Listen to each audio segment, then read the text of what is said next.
Debate, Uncut and After Show. I'm your host Nathan Oakley, and if you are new to this channel, or you've not done so already, then be sure to subscribe, hit the bell notification icon and join button if you'd like to become a Nathan Oakley 1980 channel member and keep up to date with the Flat Earth Debate. If you would like to support the channel, there is a super chat that runs alongside each of these shows while they premiere, and there's also a Ko-Fi, Patreon, crypto and thanks button in the info box below the video. Speaking of Patrons, I'm going to do a quick shout out to all of you who do support me on Patreon. So, a massive shout of thanks and appreciation to Canna Bear, Gary Hughes, Measured Flat, Chris Wouters, Mr. Amish, Sensual Goat, Mitch Kennedy, Rod, The Name's Burley, Twad Wazzle, Jason Hornsby, Christoph Fournier, Flat Earth Travolta, J Miles 24, Unimento, M, Iron 26, Endless, Golden McKinnon, Retro Bill, Level Playing Poem, Michael Kahn, John Kays, Patrick Gunnels, Banter, Mel B. Styles, Hairy Blade, Mobile Max 777, Rob W. Del West Watson, Unbelievable Productions, Blue Ridge Ranger, Abraham Mohammed, Skeptic 936, Life is Short, Texas Mike, Chow Young Cat, David Wayne Foster, and Dank. So another massive thank you to all of you for supporting me on Patreon. Now I will hand over to whoever is in the Politics Discord server and Google so you can enjoy their dulcet tones while I set up for today's live show. They'll just say, well, that's an oversimplified version of events. And it's like, no, actually, it was very simple when they made the claim. Here's how the claim is. Like if I say I have a Ferrari in my garage and you're like, oh, I'm actually walking by your house, I don't see a Ferrari. And you're like, well, that's a simplified version of it. No, that's ridiculous. It's like, you said this, it's not that. The end.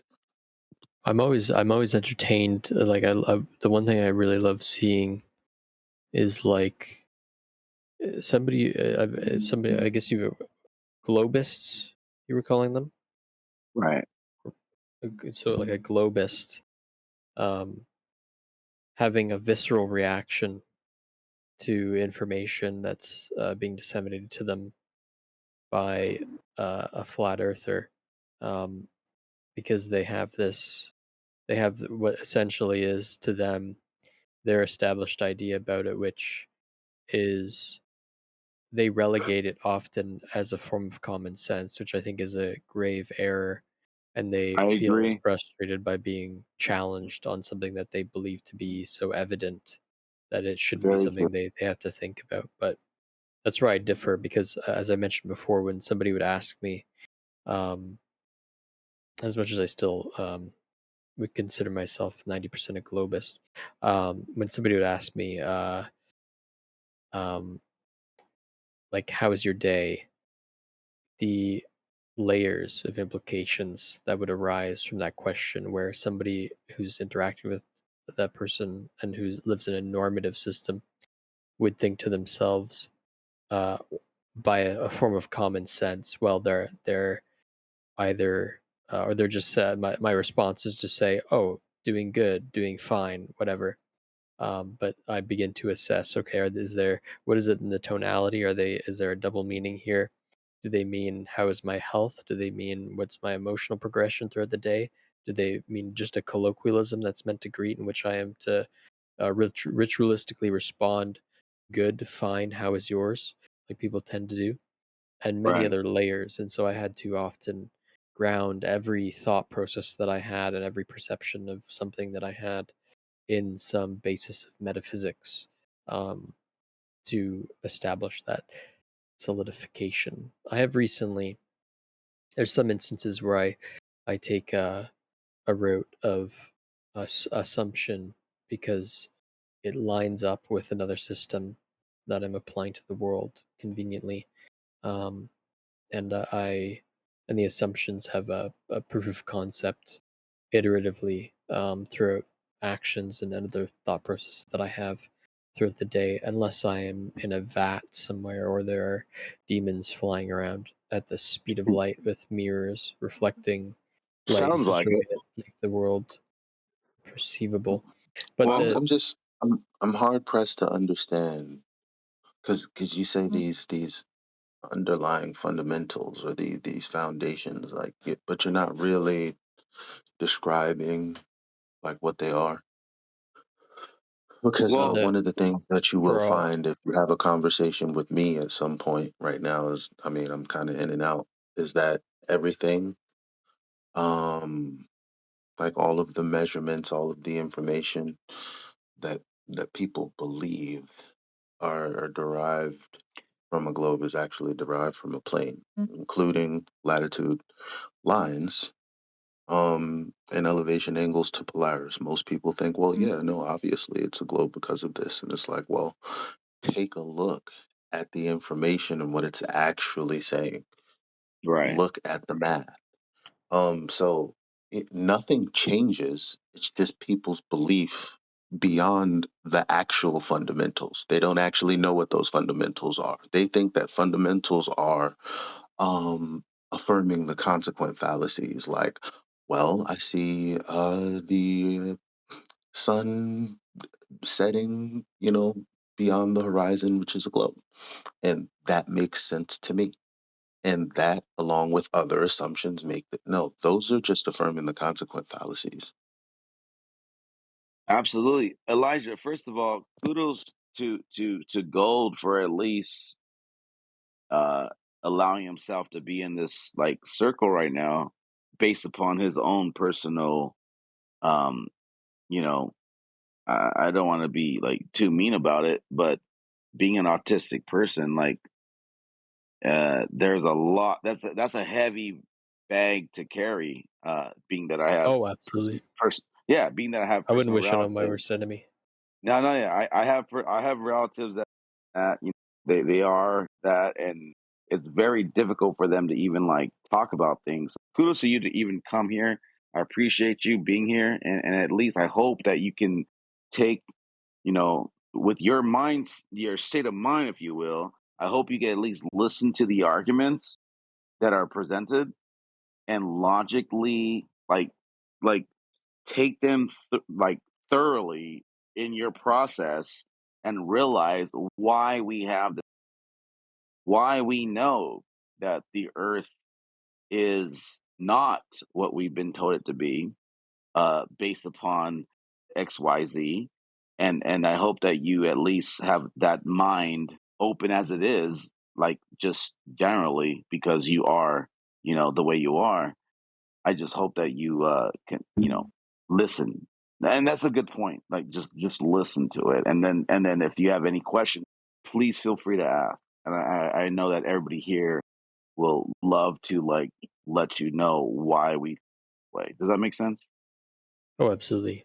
I think every system, according to what it posits, requires an equivalent uh, scrutiny in terms of the coherence of the framework that it uses. But at the same time, the thing I really don't appreciate from people who follow the status quo, and I think old dude was mentioning stuff about not mentioning medical things, but as we all know, with let's say between the time frame of 2020 and 2022 or 23, uh, significant events and the way in which common sense um, poisoned the well for proper criticisms towards, let's say, Yeah, certain absolutely. corporate Right. happenings. Yeah, Um, absolutely. There's a guy by the name of what is the professor? He's a professor here in New York City, and for years he's done, a class at LIU on propaganda and irrational fear. One of the things he spoke about was the period between 2020 and you know so on. Right. Um, yeah, propaganda and irrational fear. Like it relates to exactly what we talk about in here. Well, we're about to hear a really good show right now, Gold Thesis. Nathan Oakley joined the chat, and I think Hell yeah, brother. You want to know for he sure. yeah, Because I was going to say you he's should gonna, check his channel out. But since he's yeah, here and he's here. Eli's laid the beautiful, not Eli. We've got You're Eli. you in here. We've got I don't think I've Wolfgang in interacted with here. Nathan Oakley We've before. got, you guys shout yourselves out before Nathan does what he does, man. Yeah, Good you're people. gonna hear a good show right now. Why this conversation is very, very alive in these times, because there's a lot of good points to be made and a lot of good reasoning to wake up those that are still lost or trapped in the indoctrinations, if you will. And all we're here to do is just facilitate that, to make sure that we're trying to spread the truth to those who are, stuck in their positions, if you will, for lack of better words. Go ahead, Nathan. Good morning, Nathan. Morning. Just to add to that, please don't swear. We'll be going live in about 10 minutes, so, I'm not saying don't swear between now and then, but when we do go live, if you could refrain from swearing, that'd be great. That's all I've Did got to somebody say. swear? I didn't hear nobody swear. Oh, I think Nobody it has was, yet. I think it was Shouldn't be Nathan swearing before. at all. Mind your tongues. What's up now? How are you this morning? Very well. Oh, what I'll finish very briefly what I was saying. The visceral reaction that I see globists having towards having towards flat earthers, I really I don't know if disappreciate's a word. I find it very I find it very understandable for somebody to have a visceral reaction to something that they're not prepared for, and they feel is such a challenge of some fundamental beliefs that they have. But I find it to be so poisonous to what's actually required for proper dialogue, which is that it's something that should never be covered with any form of a common sense, because a common sense only exists to optimize thought processes in the wild. We don't live in the wild anymore. We have ample time to sort through complex subjects, and it makes us bad actors if we just have an emotional response to something Right, that we find to be absurd rather than actually challenging it and dealing right, with it with the appropriate faculty. So I'm a firm believer of giving every system of knowledge in the world its jurisprudence. right. Yeah, for sure. Yeah, and that's what that's what a lot of these conversations get down to. But you'll realize in the conversation of it how quickly it gets derailed from that premise. You'll see it. You're gonna definitely witness that. It always goes down to the muddy of the waters, like real, like that's real talk. But that's why we try to keep it, on point. Like we stick to the arguments, or at least try to. We get emotional sometimes. We divert from Yeah, it, but that's the point, though. We're trying to stay there. yeah, we exercise empiricism. In what? We're empirical. Oh, okay. Is there any Globers here right now that want to say why they believe it's a globe?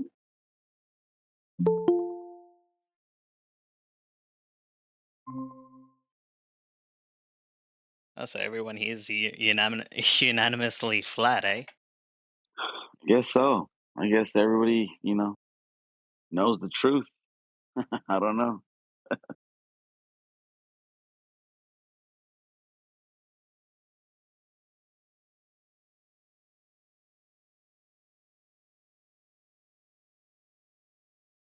It it has been a very strong few weeks that I've been noticing. It just keeps everything comes back to flat. Height without flat. There's no height without flat. There's no width without flat. There's no temperature without flat. There's no gradient without flat. It's getting cool. Right. Yeah, there's like an overwhelming understanding of this simple, you know, realistic position. It is what it is. Like you either accept or you don't. It's like separating though, because there's a lot of people that don't agree with reality, and that's where the argument comes into play.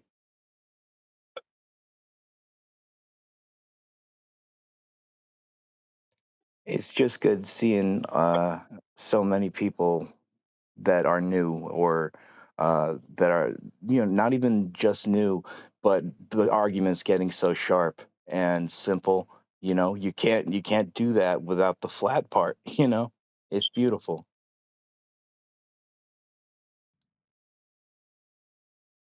Things, everybody. Well, hello. Hello, good to have you. I'll do a little preamble. Hey. Good morning. Hello.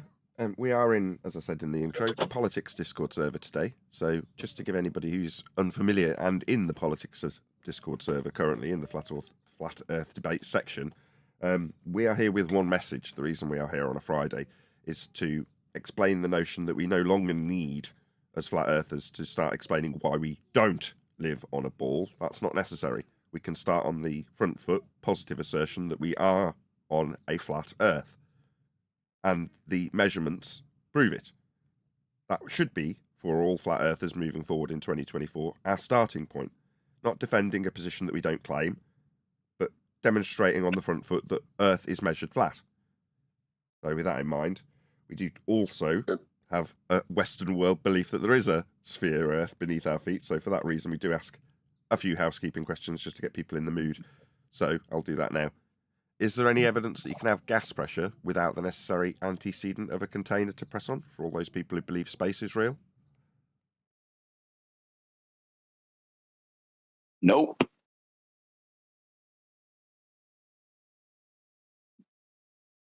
No space believers in? There's quite a lot of you in here. No one believe in space in here? Not without iron proof. Do they know? Not without proof. Do they know where their belief? I don't know. You tell me, John.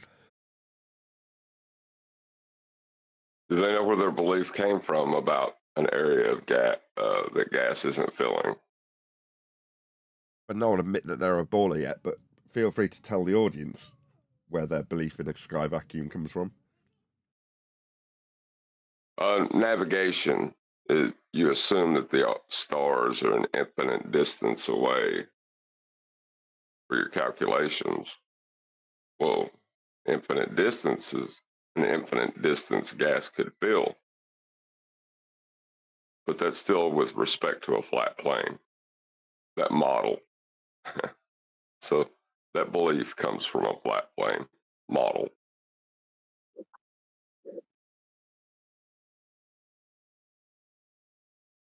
Any evidence that you can So acquire? I've got a question. Go on, whoever that was, feel free. Yeah, so I've got a question about that. So the atmosphere is not my strong point, but from the perspective of what we know about our atmosphere, how far up can we trust the measurements? When do we say, no, that's bullshit? So when you That's a say good question. That far up. So when you say up, you mean like vertical, right? With respect to horizontal, Away from the perpendicular surface to of it, the away Earth, away from horizontal, right? Yeah, or following a vertical line up, yeah. So we'll need a flat plane for that then. Well, that's fine. Yeah, I'm not. So welcome to Flat Earth. My impression of you, Dazza, was that you were a globe believer. So you understand that to describe pressure gradients, you'll need a flat Earth to describe them from then. Well, no, we just need to describe the gradient. That's a vertical thing, a one-dimensional thing, right? The gradient at altitude. Yeah. Yeah. So it's an altitude then. That's a measurement with respect to a flat plane then. It is, yes. Yeah. So welcome to Flat Earth. Who cares? I mean, I don't make any claims about the sky. There's obviously idiots that believe it's a vacuum.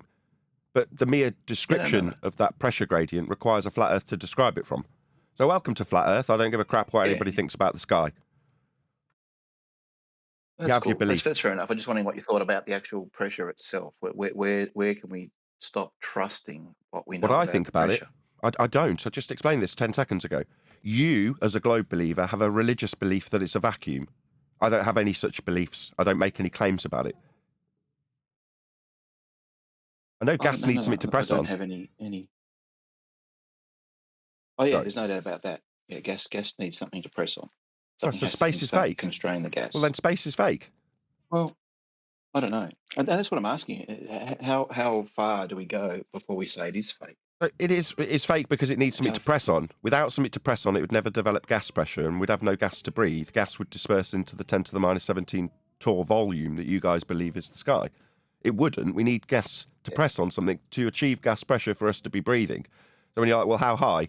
I don't know, that's you with your, I used to think it was a sky vacuum, now I need to ask you, a flat earther, what it is, and I don't make any claims about it. But what I do is debunk your sky vacuum belief, because it must be under containment for us to be breathing.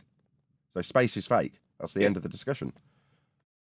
I know, I agree that the atmosphere is contained. There's no question about it. Well, that's it. There's no question about it. Space is fake, and the gradients are measured from a flat Earth. What else is to discuss in that regard? I said the atmosphere is contained. Yeah, and measured from a flat Earth. Well, we can say that.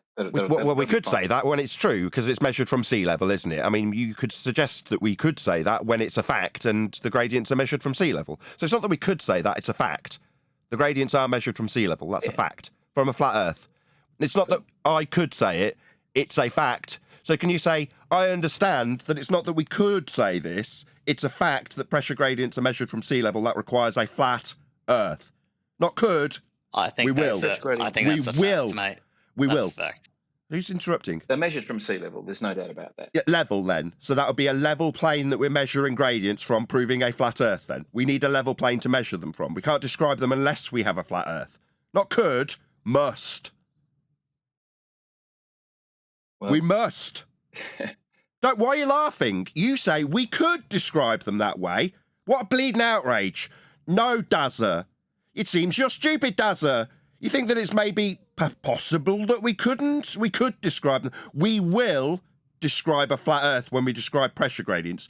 You will accept this fact that a flat Earth is required, Dazza. You will. Not could, will. So you're going to accept that we need a flat Earth for pressure gradients, or you're going to stutter and stammer your way around the fact that you just said we could? Like, it's an option to accept this fact that a flat Earth's required. No, I'm going to stay here till you accept it as a fact, because it is. Cool. That's nice. So can you describe this pressure? Could you describe the fact that it's measured from sea level and affirm that, rather than telling me for a second time that it could be done that way? Like it's an option to do that way when it's a fact, and it will be done that way. It is done that way. We will need sea level. That's level. That's an Earth that's flat, that we will have a concession from you from before we move on. That's what I'm going to get from you. Cast iron understanding that Earth will be, not could be, measured flat for gradients. Dazza. Okay. So Nathan... No. I need a cast iron confirmation that you understand that, not an okay and then my name. Have a conversation. Yeah, I'm going to get you to admit that Earth is measured flat for pressure gradients, and we're not doing anything else until you do that, Dazza, because you said we could, inferring that it's an option rather than a stone-cold fact that we will do. And until I get that from you, we're not doing anything, Dazza. It's either admit we need to measure a flat Earth for pressure gradients, or go away. We're not doing anything else, Dazza. Do you understand that? I don't think the two are necessarily tied together, Nathan, that we can discuss. What, pressure gradients being measured from sea level when they are factually measured from sea level? Now, that I'm pretty sure I was right to hold you here, Dazza, because you still seem to think it's an option.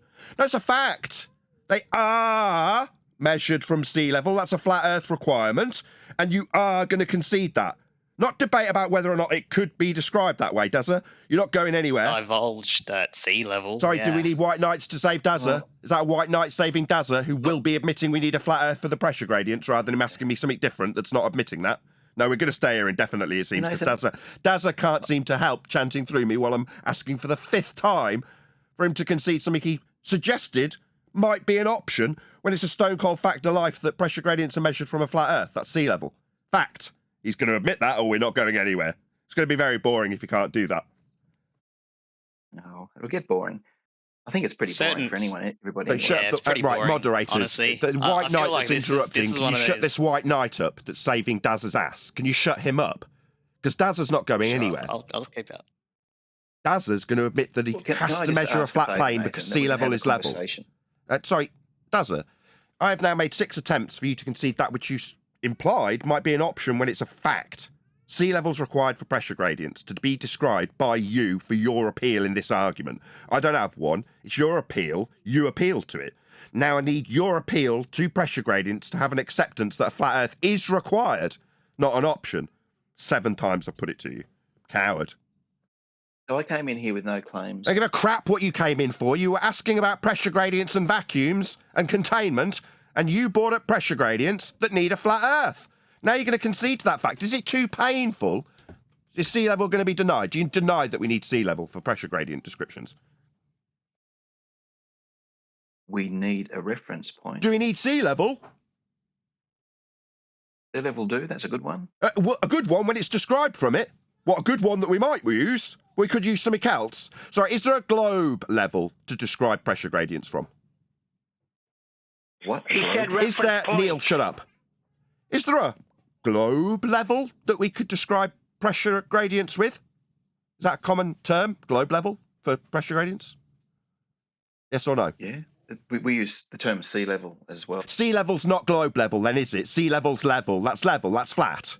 So we'll need a flat Earth for this then, because there is no equivalent globe level to describe pressure gradients in the horizontal with. You can't do that on a globe level. You need a flat Earth for this, sea level. So we'll need a flat Earth, won't we, Dazza? 8 times. Coward. That's pretty good. I'm a little disappointed, Nathan. Sorry, I'm not asking about how disappointed you are. I'm asking you to concede that we need a flat Earth for pressure gradients. It's now been 9 attempts. It seems you're an abject coward, Dazza. You a coward? Pathetic coward? It's rhetorical. We need a flat Earth for sea level gradation descriptions. You're going to admit that. It's been 10 times. Why can't you? Why can't you just say, yeah, I understand we need a flat Earth for that? It's sea level. Obviously, that's level. It's not globe level, is it? 11 I times. agree. Sea level's a good datum. A good, stuttery little, stammery little globe believer who can't just admit we need a flat Earth for this. 12 times. You just need a yes. It's a closed question. Do you not appreciate that we need a flat Earth to describe pressure gradients from, Dazza? 12 times. So, if I say yes, would you just... You just don't know. You don't need to phrase it in a question. It's a fact that in 13 attempts, you haven't managed to just say yes to. Do you not appreciate that you need a pressure gradient to describe from sea level 13 times? What coward. We need the sea level. What a total coward. Pressure gradient. Is this scary for you? So, why can't you just say yes? It's a closed question that you've been asked now 14 times in terms of the flat Earth requirement for a description of gradiated pressure. It must be described from a flat Earth, and in 14 attempts, you can't just say yes to a closed question. You need to squirm and weasel. You're pathetic, man. I'm done with this dick. I'm done with this dick. If I can't move on with the discussion in 14 attempts because my opponent can't simply admit and say yes to a closed question that's a fact, I can't talk to you, Dazza. You're an unreasonable prick. Closed question. What's a closed question? One that has a yes or no answer, dickhead White Knight, that doesn't understand what questions that are closed are. They require a yes or no answer. Shut up, White Knight. A closed question. Shut up, White Knight. Dazza, you're an unreasonable, intolerable, globe-believing prick who can't answer a question that I've put to you now 15 times. You need a flat Earth.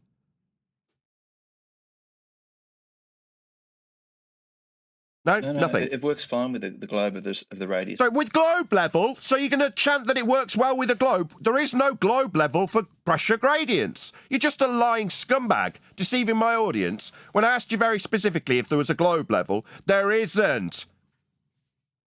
Dude, are you going to keep crying? Jeez. Sorry, how many White Knights does this Dazza asshole who's had 15 attempts to answer a question about whether he appreciates you need a flat Earth, that's sea level, to describe pressure gradients? How many more White Knights do you need, Dazza, you pathetic coward? Do you need a few more people to defend you? You had 15 chances. I'm done with you, Dazza. I don't want to talk to you. You're an unreasonable man. You can't concede a closed fact with a yes. Hello, my brothers. That's another White Knight that needs shutting down because Dazza's being pummeled. Can't admit a fact that you need a flat Earth for pressure gradients. You do. It's described from sea level. It's a fact. Why can't you admit it? Well, I will admit it. Like I've said, Can you shut up that White Knight that can't shut his mouth? I'm talking to Dazza. I'm ending my conversation with Dazza because we can't move on with Dazza. He won't just say yes so we can move on with the discussion. No, I won't say yes because I think you're wrong and you're afraid to discuss what the gradient actually is. So the gradient described from sea level, I'm not wrong about the fact it is described from sea level. That is a fact that you are yet to concede in 16 attempts. We're not going to move on with this discussion until you concede that fact, because it is a fact you can't concede, because it doesn't comport with your globe level that we don't measure sea level from. Heights are measured from sea level, that's So flat. notice you can count. You've got up to 16. I reckon you'd be able to... Just remove Dazza. Don't want to talk to him anymore. Yeah, all he wants to do is obfuscate this question. It's been put to him 16 times. It's a closed question. Do you not understand that you require sea level to describe pressure gradients? It just requires a no or yes. I haven't had it, so I don't want to talk to him anymore. Remove Dazza from the conversation. This is yes, boring. Dazza, you could have just said, no, I didn't appreciate that. Or, yeah, I appreciate that.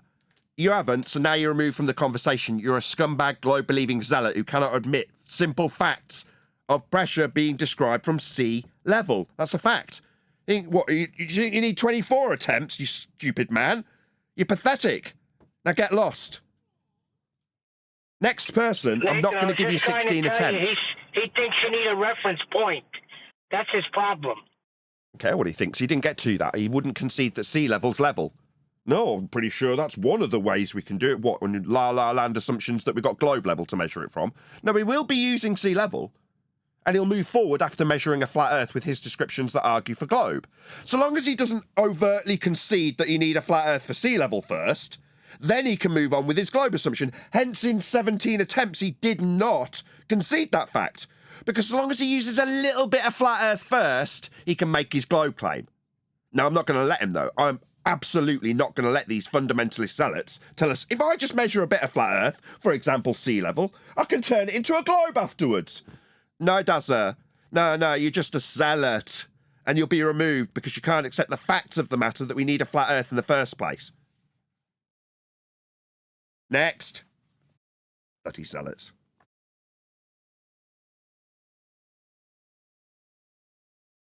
I had three white knights during that.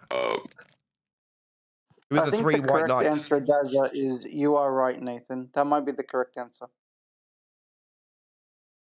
Sorry, come again. I think the correct answer for Dazza is simply you are right, Nathan Oakley. Yeah, we could have moved on. I just didn't get that answer, did I? We need a flat Earth to measure pressure gradients from sea level. There's no way my opponent can concede that, because then he can't use that flat Earth measurement to claim a globe with, can he? So there's no way he's going to overtly concede to it. That's why he didn't. Pathetic. I'd like to ask you, Nathan, have you heard of Aries failure? Hold on, John. You want to ask me what? Have you heard of Aries failure? Yes. I think it's quite interesting. I actually just found out about it today. What about it? Have you got a positive claim alongside it, or what? Oh no, it's. I find it interesting how the guy, what's his name, George Biddle Airy, an astronomer in the Royal Guard, he failed to detect the motion of the Earth through a simple experiment. So long ago as well, when we're still trying to prove there's motion, when this guy 200 years ago proved there was no motion in the simplest of way, and he showed that that the stars were focused on a fixated Earth that didn't move, right? It's been a while since I looked at this. Is Aries failure actually an experiment? So what he did was he filled a telescope with water to slow down the speed of light, right? And according to the theory, the movement of the Earth through the telescope should have been tilted. How do I explain this? So the movement of the Earth through the ether should have required the telescope to be tilted at an angle to compensate for the movement when observing starlight. But he found that the telescope did not need to be adjusted at all, which showed that starlight already was coming out at the correct angle, right? So the result showed the Earth was not moving relative to the ether. No, you're putting the theory before the hypothesis. What's our naturally observed phenomenon we're trying to explain? It was trying to explain, or it was trying to show movement of the Earth. Yeah, so that's not a valid independent variable, is it? Well, he failed. Well, I mean, he proved that there was no motion of the telescope. So I'm not disputing that, right? That's fine. If you want to extrapolate that out, the first thing I want to cover is it's called a failure. So it's claimed to be a zero difference result, right? A null validation, which is fine in experimental terms. You would have a null and you could potentially validate it empirically. But in this instance, I don't think Airy's failure is a validated experiment because the hypothesis isn't valid. John's just pointed it out. In terms of the variation of that which you assume is causing the effect, in this case, the presumed cause is Earth's rotation. You can't vary that. And it's an affirming the consequent to assume that it is caused by something you have no validation of and can't vary. So it's not really a valid experiment. I understand the principle, yes. You tilt the scope, and if the assumption that Earth is turning turns out to be true, then as the light enters the scope, it'll hit the side walls rather than coming down the scope at the angle that it is and through the lens and into your eye. Whereas if the ground is stationary, once the light enters the telescope, it makes no difference because the ground beneath it isn't moving, therefore moving the light in the scope once it's entered the water. So I understand the principle of Airy's failure. I just don't think it's a valid experiment. To call it that is not reasonable, in my opinion.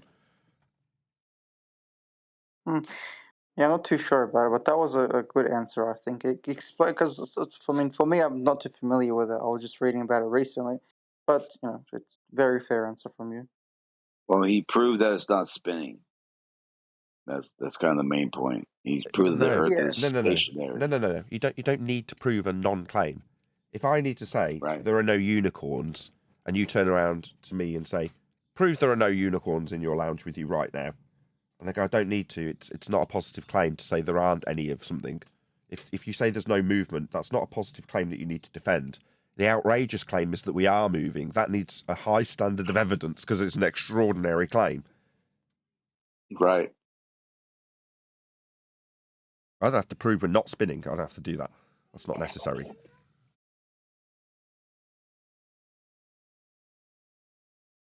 Yeah, Airy's failure, blast from the past. That was one of the things I came across when we first covered this subject about 10 years ago. Very interesting. That wasn't the only experiment either that proved that it wasn't moving. But there's many others. But okay. Go on then. What's the other one? Let's hear it. Oh, you know the answer. Come on, Nathan. I don't. What's the other one? Mixed and morally experiment. You know that one. Do you think you could prove that the Earth is potato shaped? That's another non-experiment. Yes, category error. Shapes aren't cause and effect. Exactly. What could they be, though? No. A shape is a concrete noun, and science deals with cause and effect. Yeah, well, isn't the Earth a little bit potato shaped? I'll just try that once more. Science deals with cause and effect. Yeah? Potato, table, but if you see the chair, mountains, the lakes, everything, take the water away. And I'm being chanted through. What's going on? Concrete nouns. You can't cause and effect. You can't put a concrete noun through a cause and effect methodology because nothing's happening to say, why is that happening? If you look at something physical that's like a table, you can't say, why is that happening? Nothing's happening. Yeah? Potato, that's not something happening. So it can't be put through the scientific method. You can measure it, though. You want to talk about measurement? There is no spoon. Nathan, this potato guy is just a You don't want to low-level talk about troll. measurement No then. need to talk to him. Well, he didn't say that he didn't want to talk about measurement. Does he want to talk about measurement, or does he want to talk about potatoes? I'd love to talk about measurement and potatoes. I'm looking for a way to verify that the Earth is potato shaped. Basically, I'm saying that I have a confirmation bias. Troll. No. I just. Can everyone shut up? Can you not hear him talking about his potato-shaped Earth? Go ahead, my friend.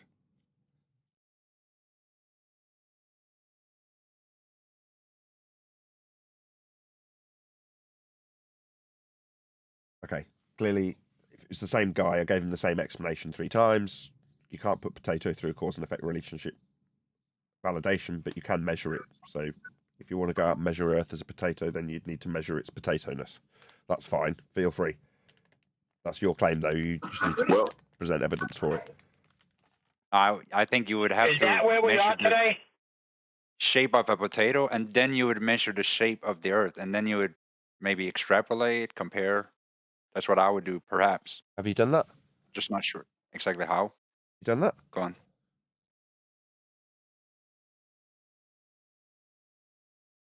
I mean, they proved that the Earth was ball shaped, right? So couldn't you technically prove that it's potato shaped after that?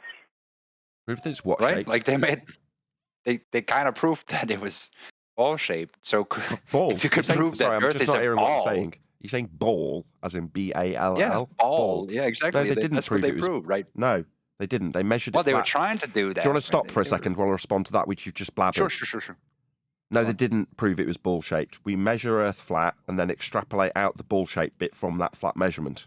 Maybe you were unaware that Earth is measured flat to give you potentially an idea of it being ball shaped by extrapolating out those flat Earth measurements with calculations.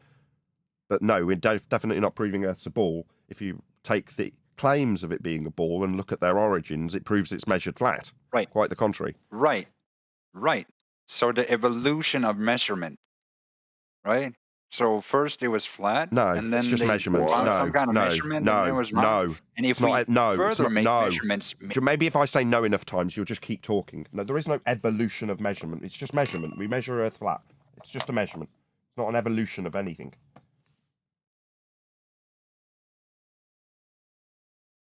It's a full stop, is what that is. Measurement, not calculation, not evolution, not silly potatoes. Full stop, measured.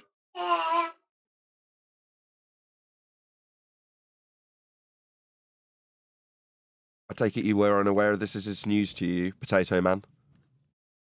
No. I'm just trying to like bring a new light to the conversation. So if they made it ball Earth, right?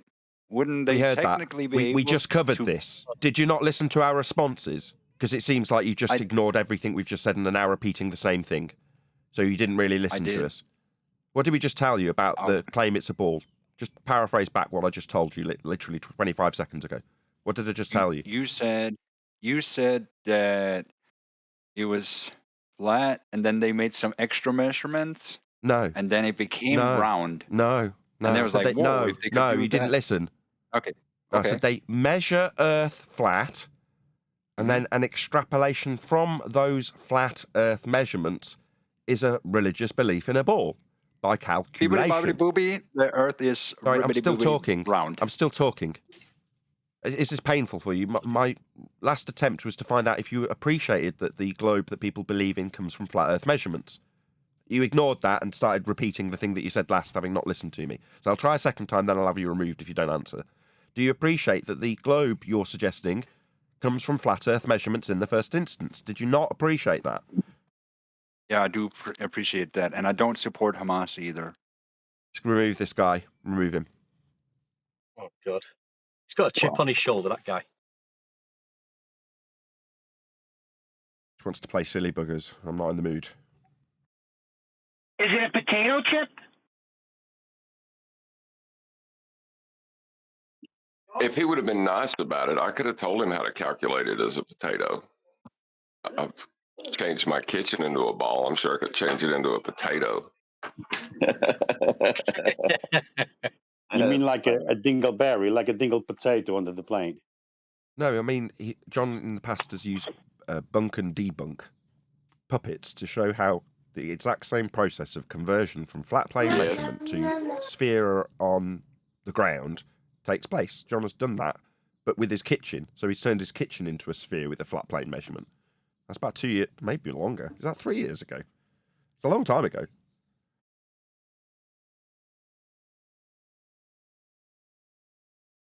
I can't remember. Yeah, you can convert any flat surface into anything you like. You just measure it flat and then convert it. But you still need a measurement to start with, and the same is true for Earth. You start by measuring Earth flat.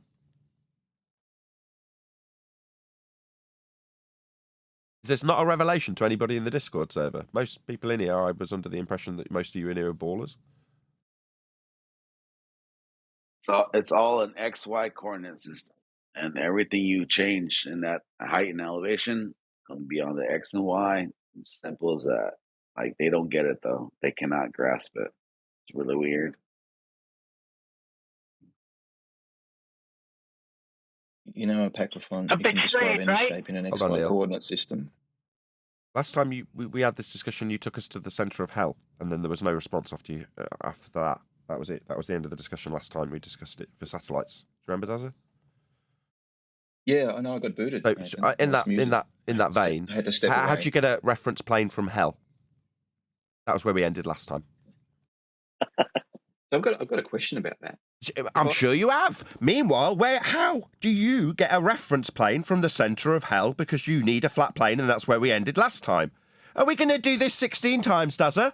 16 times, I estimate that Dazza will explain how we get a reference plane. That means we reference it from hell. Just so the audience is absolutely clear where Dazza gets his reference plane from hell, it's on screen now. So, Dazza, how do you acquire a reference plane in hell? How do you do that? Well, if you knew exactly where 4 people were and how far away you were from them, could you tell where you were? Sorry, how'd you get a reference plane in hell? That's where we ended this discussion last time, a week ago. I trimmed it out and I've played it to my audience. When we got to the point last time that you said, I get my reference plane from the centre of Earth, that's hell. Number one, you said, well, that's your belief, presumably trying to spin the fact that I said hell rather than centre of Earth. Meanwhile, you still need to acquire a reference plane from the centre of Earth. That's hell. So, it's on screen for my audience. How are you going to get to the centre of hell for this description on screen for my audience of this angle measurement from hell? How'd you do that? I can't see your screen. Can you tell me where I Don't can go to care. see it? It's your example. Context. It's your example. You gave it me last time. You told me we go to hell for a reference plane. You told that to me, not the other way around. You put it to me, remember? Man, this is painful. Yep. This is now the 4th attempt. Okay. So can I describe the reference plane then? You can tell me how you measure a reference plane that's in hell.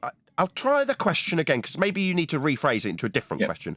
How do you measure a reference plane that is in hell? I don't know. You're claiming hell, not me. I'm not claiming anything. I'm going to cut you off every time you try and reposition this that you cannot answer. I'll answer, because it's been 5 attempts, Dazza. You can't.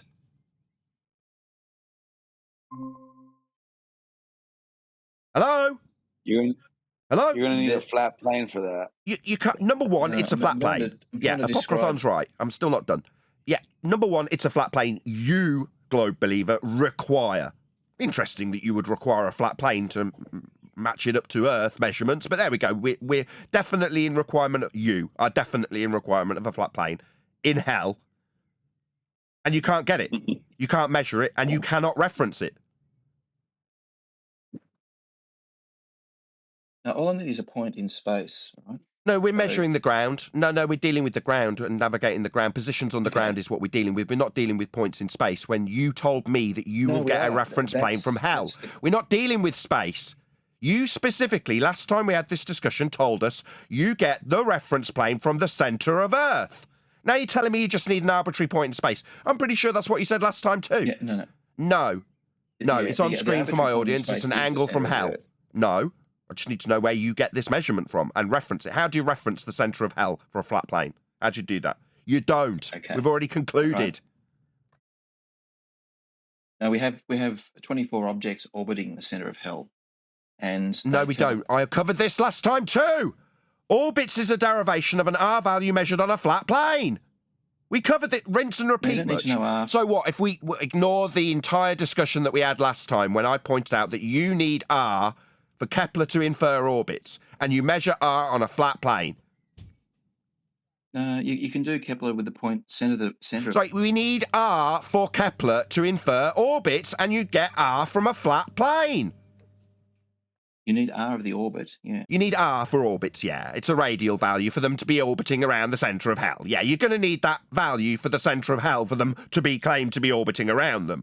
And you measure that R value flat. Yep. So we just need to know. Yeah. So we measure Earth flat for this R value, and you think you've got some positioning in this argument. No, for your R value, we're going to measure Earth flat, does it?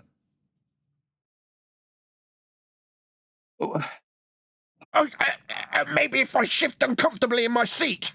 Yeah, does it? You need a reference plane for R as well. You're going to measure it with Polaris. But Polaris, but if the Earth is flat, there's no R. Sorry, but if, no, we're measuring it flat for your radius value. Why are you now repositioning this that we've already covered last week with if? No, your R value requires it be flat, not if. I'm really confused because... Yeah, I can tell. That was a moment of realization. I can tell you're confused. Yeah, you need an R value for your inference of orbits. We covered this last week. Oh, yeah. But you said you need R for a flatness. That's all right. But you need an R value to infer that you've got a centre of hell for objects in space, sky vacuum, we also covered last week, to be orbiting around. For you to extrapolate out these measurements, you need an R value to infer an orbit for them to be moving around. You get that value of R from measuring a flat plane, angles to Polaris. So we're proving Earth's flat before we do anything. Well, like I think I said last time, angles to Polaris doesn't work too well because I'm in the southern hemisphere. I've never seen the thing. So as far as I can tell, doesn't exist, right? I don't know about Polaris. Oh, because what, you think you've got a central point sigma octantis that you can also project out on a latitude system antipodal from the North Pole centric system. That's still a flat plane. You're still measuring angles to stars. Mm-mm. Yeah, well, that's certainly... Yeah! So angles require a flat plane, don't they? Well, you can measure the angle from... What do you mean, well, we can measure the angles? That's not a response. So angles require a flat plane. It's a closed question. Is this going to be 18 times, does it? Nathan, you can't keep... Not Nathan, just a yes or no.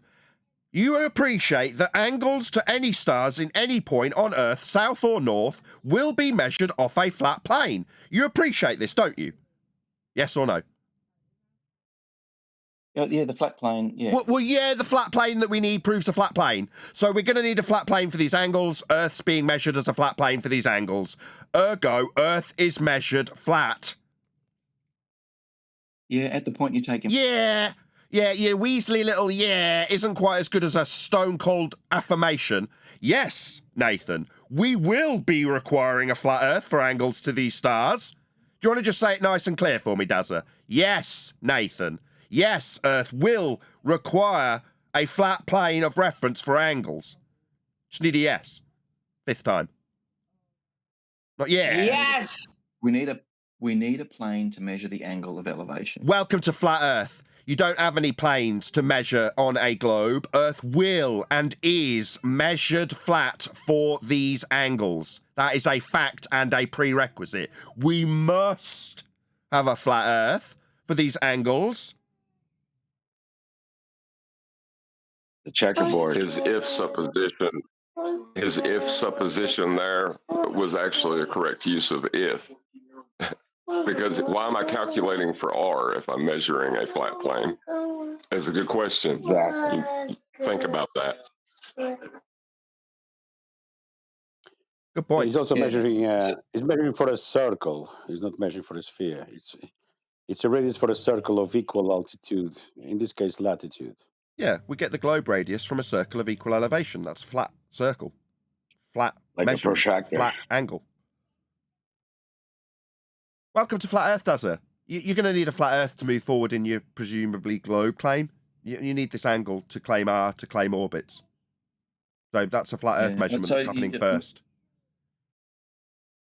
So I'll admit you've confused me here, Nathan, that I thought I understood celestial navigation, but now I don't. Okay. We weren't discussing celestial navigation. We were just discussing an R value acquisition. So we weren't discussing that. We were just discussing radial value. It shifted to the navigation thing. We were discussing an acquisition of an R value, though, weren't we? Yes, we were. Yeah, so we're not navigating Jack at this point. We're just saying for you to move forward in this discussion, you will need an R value for your orbits you claimed. Have you forgot where we are in the discussion? You were claiming that these points in space moved around the centre of hell. That's a radial value that you'll need to get first to infer it. So you, for your R value, to infer you've got a sphere to start with. We haven't done anything yet, by the way.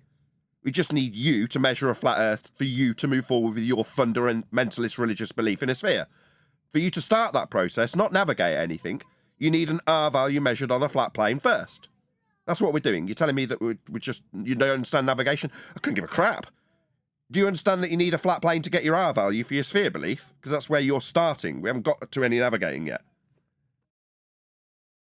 Yeah, so that's right. So welcome to Flat Earth, Dazza! You will be measuring a flat Earth for your R value to put into motion your sphere belief. Welcome to Flat Earth. But the problem is, right... That's not a problem. It's you and your problem with your R value that's measured flat. That's not a problem. It's your problem. Exactly. So the challenge I have, right, is I get my flat plane, right, and I measure my elevation to Polaris. Welcome to Flat Earth. We don't need anything else. There's no more discussion required. Any problems from this point forward are yours and not mine. I don't care about your problems. After you accept that you've just measured Earth flat for your spherical radial value, anything you say after this point is stupid. Because you've just measured Earth flat. There's nothing else to say. But every step I take towards Polaris, it moves at a linear rate with distance. What, the angle off a flat plane will reduce towards the horizon? Yeah, that flat plane angle will reduce towards the horizon as you approach Polaris, also proving Earth is being measured flat for that description. That's correct. Why are we discussing this? I thought you were a globe believer. So I don't think I asked you this last time. Is Polaris in a fixed position? Why are you asking me this?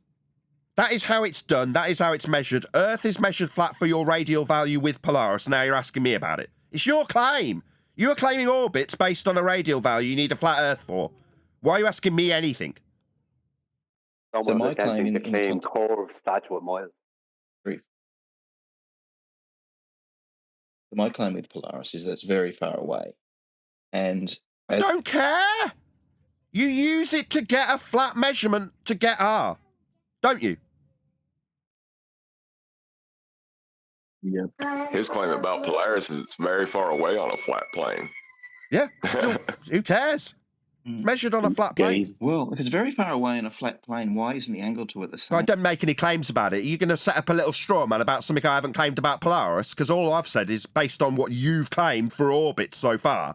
Why are you asking me anything? I haven't put a claim to you. Something about Are you dumb? Are you deaf? I haven't put a claim to you. You did. Orbits. It coincidentally was already dealt with a week ago. Okay. Yeah, it was already dealt with, but you're still claiming it, rinsing and repeating. But you think you've got questions for me? I haven't made any claims about this. It's a fact.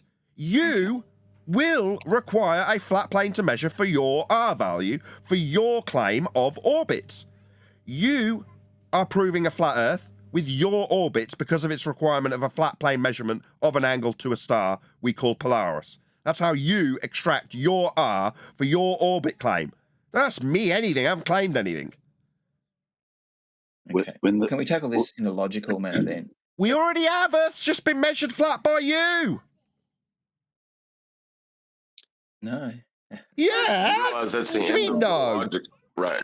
What do you mean no? That's the end of the logic. Go on, John.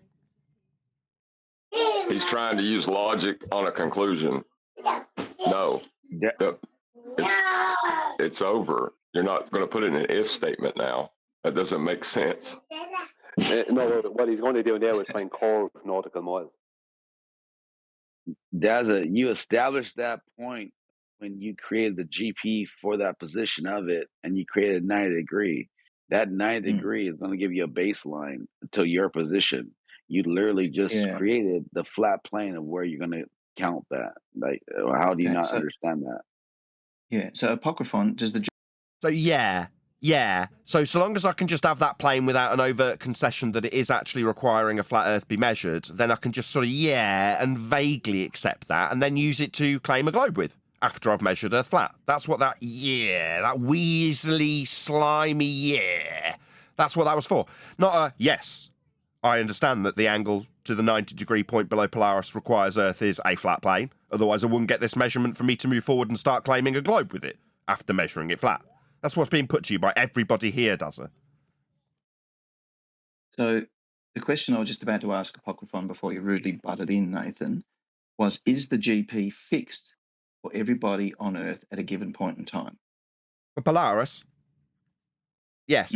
Yes. GP never changes. Yeah, it never changes. Who cares? Okay. Who cares? A GP, to respond to him, we've answered him. A GP is a point on the ground. Okay. along a horizontal baseline. Yep. That's an Earth that's measured flat. For a GP to even exist, for you to ask me about it, Earth must be flat. Maybe if you yammer through this conclusion that destroys your globe belief.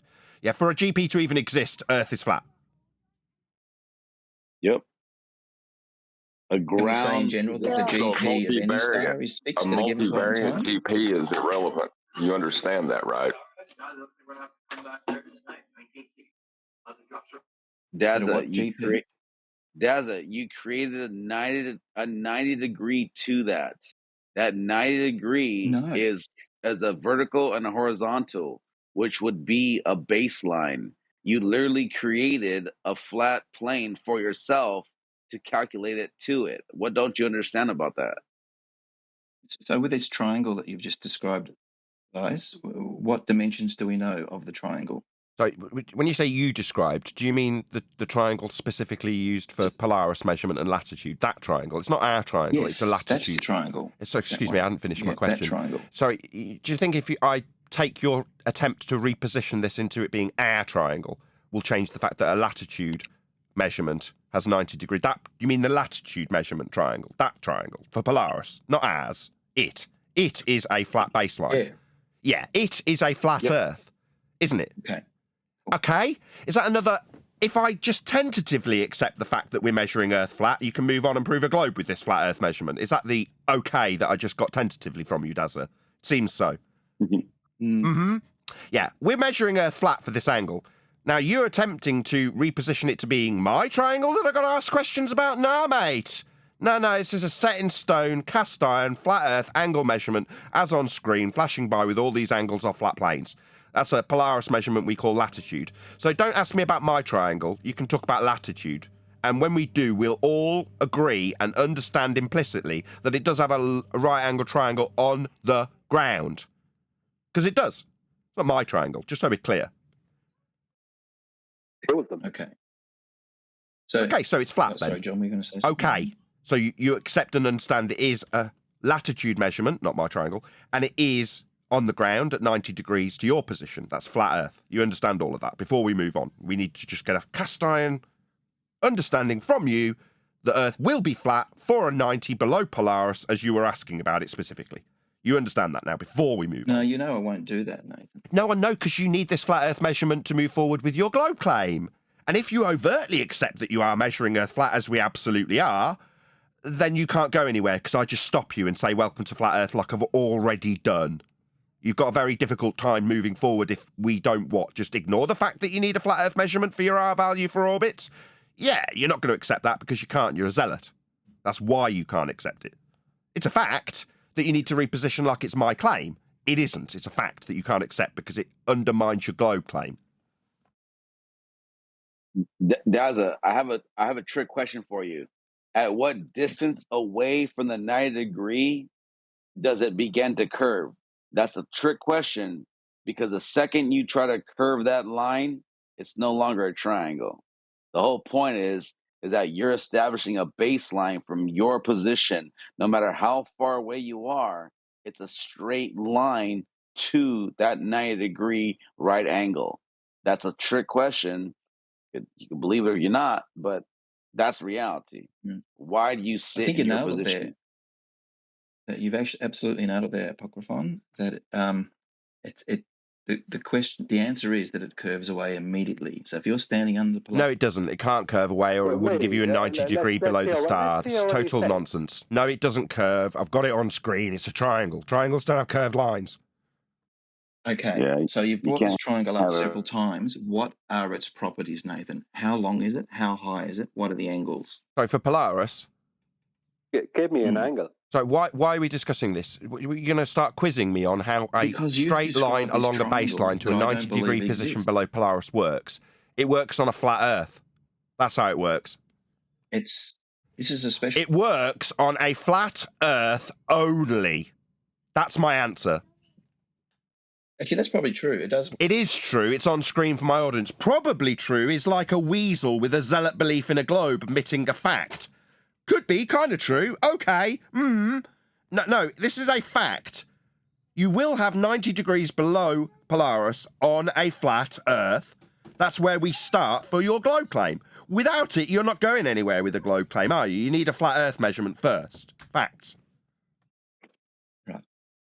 So I've got my 90 degrees at Polaris. Welcome to flat Earth. Earth can only be flat for you to have that. So before now you've got your 90-degree below Polaris, I need you to admit and understand that that is a flat Earth you have just measured.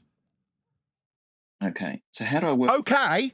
No, it's not okay until I get a yes. Yes, Nathan, I understand that that 90 requires, it's a prerequisite, Earth be flat. On.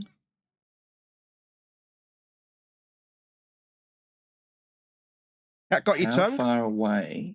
So why are you asking me something? Yeah, you say you've got your 90. I heard you say, so I've got my 90. You did say I've got my 90, right? Yeah. Yeah. Welcome to flat Earth. It's a prerequisite. Earth must be flat for that 90 on the ground. Welcome to flat Earth. Okay, I'll accept. Okay, well, that's the end of the discussion, sunshine. Earth's been measured flat in your example. There's nothing else to discuss. If I move... So why are you carrying on the discussion? Earth's been proven to be measured flat with your example now. That's the end of the discussion. It's the conclusion. So Earth is measured flat. It's the first thing we're going to do. If I move...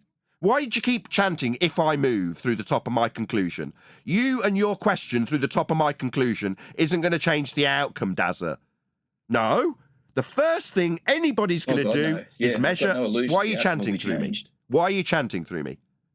Maybe you can accuse me of using a mute button while you chant through my conclusion.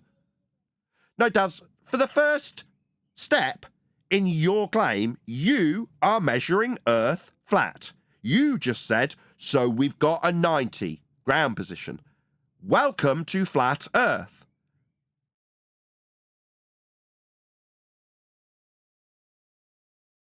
Okay, so I've been welcome to flat Earth. Yep, that's the end of this discussion. It's a flat Earth debate that I just won. At the point that you understand and appreciate that you've been welcomed to a flat Earth you just measured, it's the end. What aren't you understanding? No. It's not like the old days where you measure a flat Earth and then start proving a globe with it. Because once you measure a flat Earth, there's no proving a globe with it. You don't seem to understand that. You think it's time to move on. It's not. It's the end. Okay. Well, I'm going to give up now. That's because you've lost, you stupid man. The moment you conceded that you measured a 90, you measured a flat Earth and lost.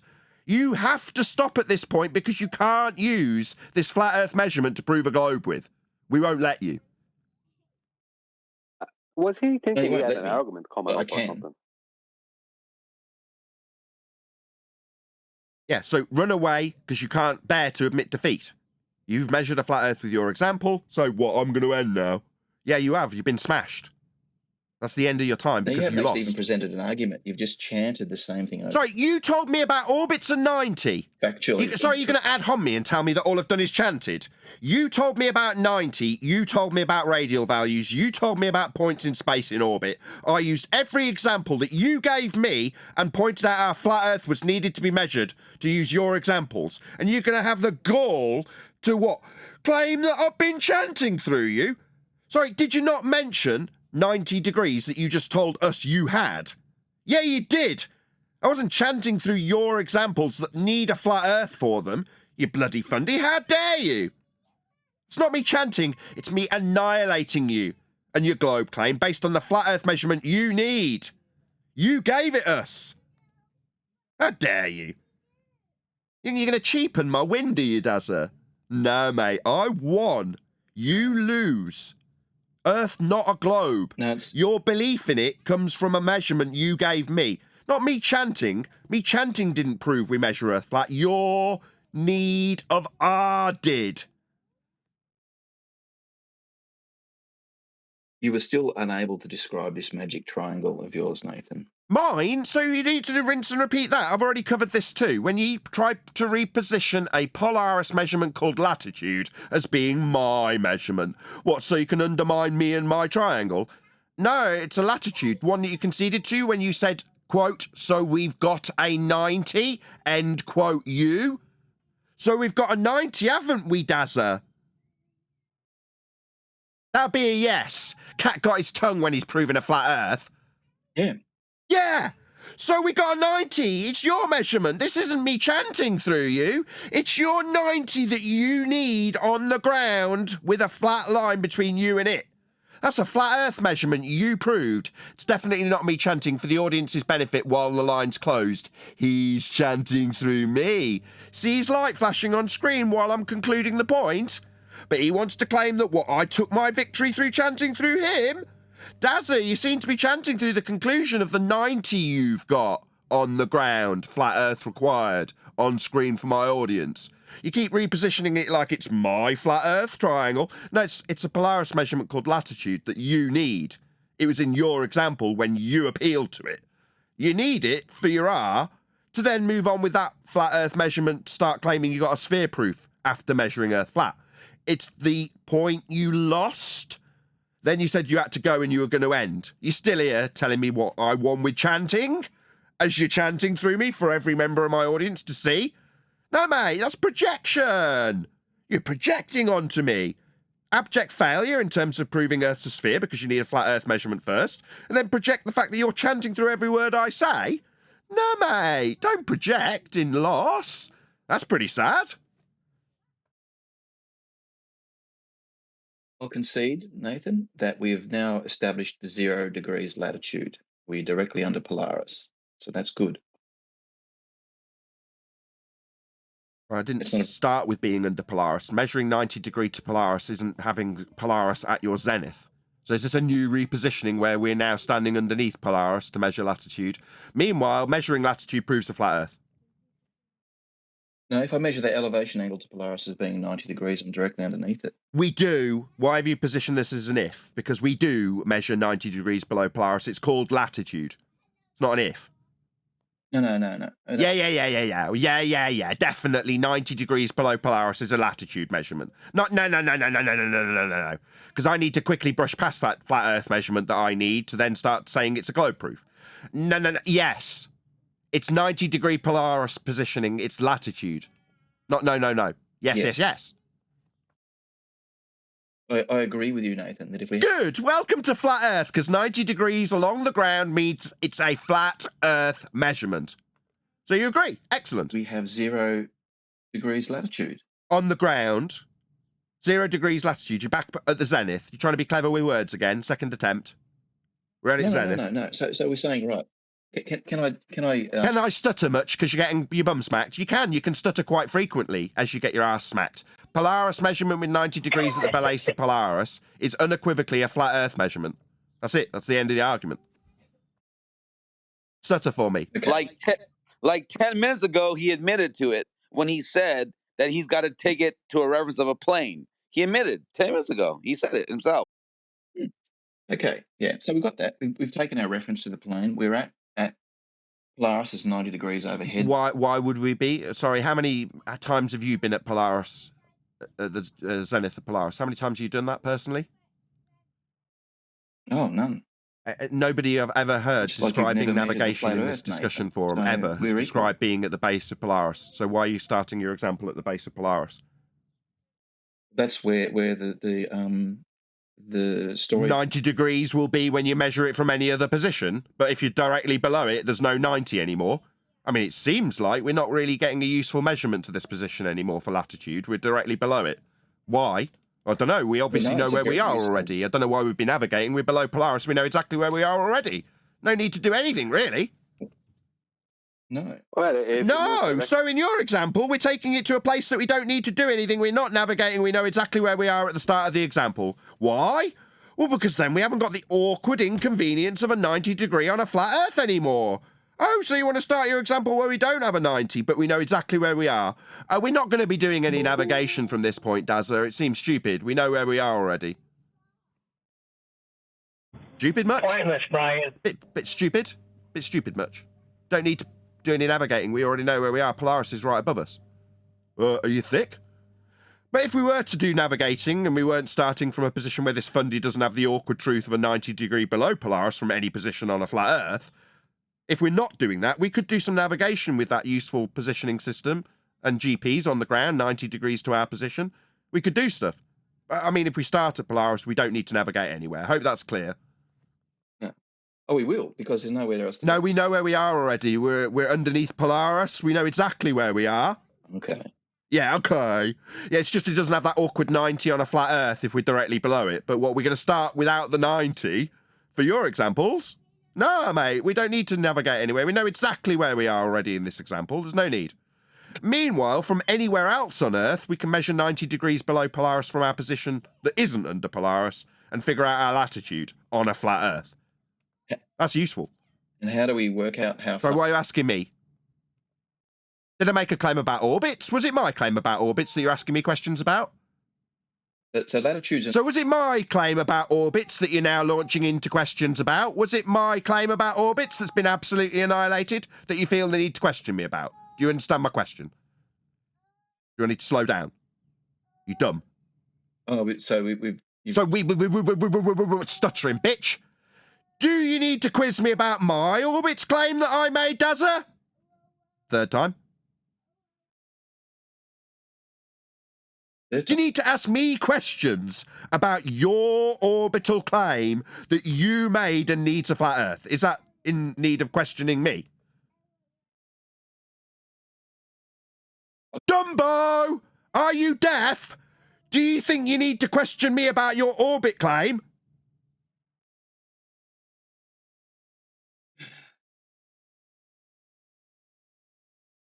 Yeah, you useless. Dazza, you useless. Get lost. Yeah? You're not going to be quizzing me on anything, son. I haven't made any claims. You did.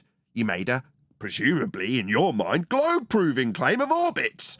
You know what's happened with that, presumably in your mind, deluded that you are, proof of sphericity? It's been proven to require a flat plane to measure in the first instance, Dazza. Yeah, we're stuck here now, aren't we? Yeah, we are, because you don't have the... Because you are your... Can you try and formulate a sentence without it being a sentence fragment and stutter? Do you want to try that again? Stuttering, stammering, globe-believing zealot.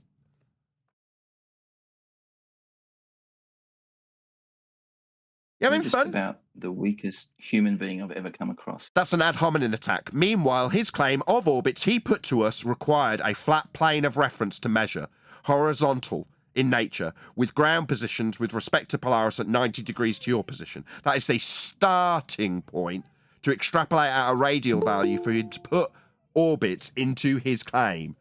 And you're telling me that I'm a what human being with your ad hominem fallacy? You are pathetic. A zealot. Now, that's not an ad hominem, that's a fact based on what you've demonstrated here in zealotry, your behaviour. So did you want to ad hom me again, Dazza? You haven't been able to produce a single fact, Nathan. You have... Polaris has got 90 degree below it. I used your evidence to produce facts about how Earth's measured flat. Now you're just decrying the facts that I've put to you? Maybe if you chant through the facts that I've put to you about Polaris measurement with 90 degrees at its base. That's a fact. You wanted to reposition it like it was my claim. It isn't, it's a fact. I hold you to task on those sorts of things, Dazza. Yeah? So that you can't, after the fact, tell me that I've not proven anything, I've not presented any facts. Yeah, I have. I used your claims to prove flat Earth facts with them, like 90 degrees below Polaris. This isn't going to win. You're not going to win like this. Did you want to attack me? Do you want to tell me I'm stupid and that I don't understand and I've got no facts? Ah, bless. Oh. I think the only fact we agree on is Polaris having 90 degrees below it. Flat Earth requirement, measurement of a flat Earth baseline that's flat, Earth that's measured flat for your radial value. That's what we agree on. Earth measured flat is what we agree on. Plum level square. Any response that you can produce? It's the end of the discussion. Do you think that there is somehow going to be a Weasley way of you getting into this discussion after measuring Earth flat to prove a globe with it? You're not. We're stopping the conversation at the point we measure Earth flat, Dazza. Maybe you don't understand. Well, no. No, you'd rather stuttering, stammer your way through a question about what orbits that I claimed here? I didn't, you did. Because you have nothing. So why have I got to have something? It's your claim of orbits. We went through your claim and you have flat Earth measurements in your claim, but you're going to persistently tell me what I haven't got. No, mate, it's your claim. So orbits, every time remember? I go to... Sorry, maybe you chanting through me will help. Every time I go to... Maybe you chanting through me will help you. Maybe you can accuse me of muting you. No, it seems you're chanting through me, Dazza. I didn't make any claims. You did. Orbits. Then we took you through your claim and what it required to make it. A flat Earth measurement. That's what we did. You're going to tell me I didn't present any facts? Yeah, I did. Polaris measurement. It's called latitude, Dazza. Presented a fact. A flat Earth measurement. A fact that's required in your claim of orbits. Maybe you can reposition this with a bit of spin. Maybe if you stutter long enough, you'll be able to reposition this as my claim. What a pathetic scumbag. A really good thing I want to throw in there is like it's called 345, and in building it's called 345, and it's plumb level square. I want to contest any glober that would go against 345 because that is literally a plumb level square. That's it. There's no curvature involved, and everything about building is a 345. Please, any glober, contest that. I actually had this debate with one of my workers, and we measured it out on the ground, and I asked him to curve the line for me and give me the same measurement. Impossible. That doesn't prove the Earth is flat, though. Remove Brenda. Remove Brenda. I don't want to talk to her. She's a lying scumbag. Just remove her immediately, please. You got it. Yes, bully boy. Yeah, but what is missing here is that GP. GP stands for ground position, which is a single point on the grid system, which is a Cartesian system that we use for navigation. That same Cartesian system works with zero elevation throughout, longitude and latitude. So then you'll find your position on that Cartesian ground position, where all the GPs run parallel to one another. Yeah, we measure a flat Earth. Our navigation system is based on Earth being flat. It's just that simple. The globe claims come from those measurements. That's why this guy Dazza needs to just casually accept that we're measuring Earth flat and then move on. When we're stopping him going, no, that's the end. We've just measured Earth flat. That's the end of the discussion. That would be a logical fallacy if you did that, For right? the elevation angle. If he accepts that he needs a flat plane for the elevation angle, so there you go. The only way for you to find your latitude is with an elevation angle to Polaris. Well, you can do it with a co-altitude angle as well to Polaris. No, you can't It's do the co-altitude angle without the that gives you horizontal the plane. distance. Obviously, you don't know what you're talking about. Yeah, co-altitude requires the horizontal plane. You don't know the difference between a zenith and an elevation angle. They're actually the same thing, just in reverse. So you're going to need that horizontal plane. But we can establish vertical No, you're going to independence. need He the hasn't horizontal finished. plane. Sorry, No matter what way, I'm sorry, Brian, just one sec. Do you mind not muting him, Dazza? Thank you. Go ahead, Brian. Yeah, sorry. Yeah, so co-altitude angle would be a zenith angle. You're going to need a horizontal plane for that because the co-altitude angle is from the vertical down to the horizontal, whereas the elevation angle is from the horizontal up to the vertical. So when you bring up the co-altitude angle, what you're actually talking about is the elevation angle, just in reverse. So it makes no difference. So it's not an argument. It's just an attempt of tactics.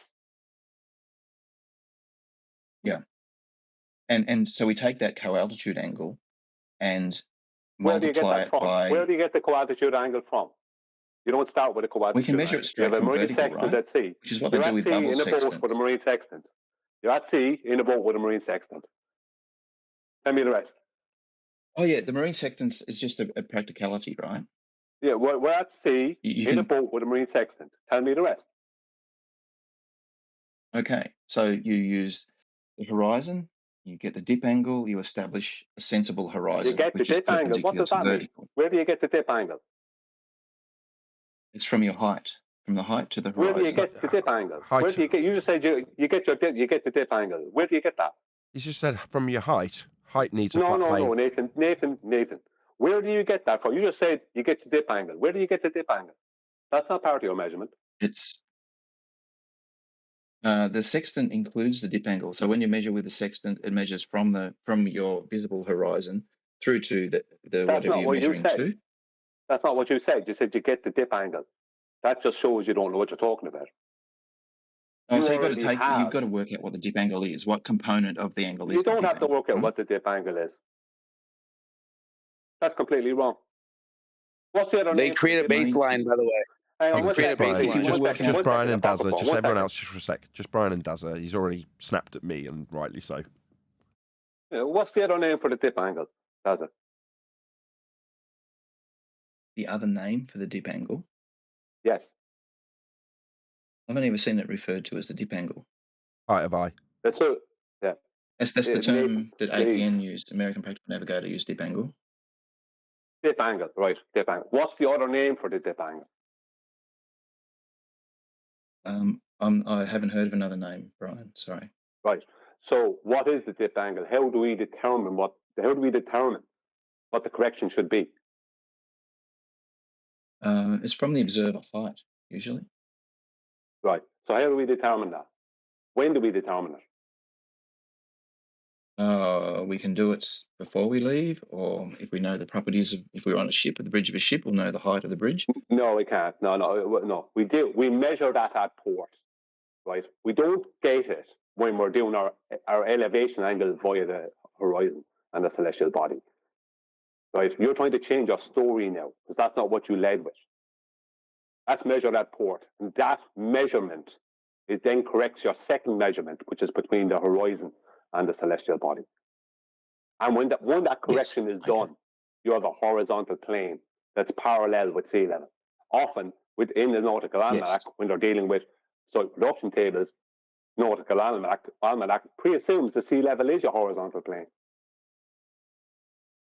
Yes, so that's how are right. you So going to you work establish with a, that? they If sea call it level is a sensible horizontal horizon, plane don't in they? the nautical almanac, how are you going to turn that into a globe? The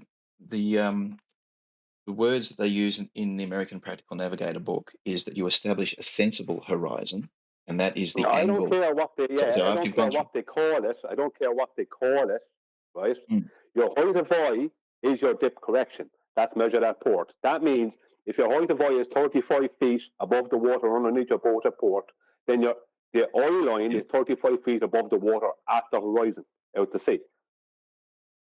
Because you have to correct for that to get your horizontal. You can correct the vertex down to the water, or you can correct the line up to the eye line. It's the same amount of correction.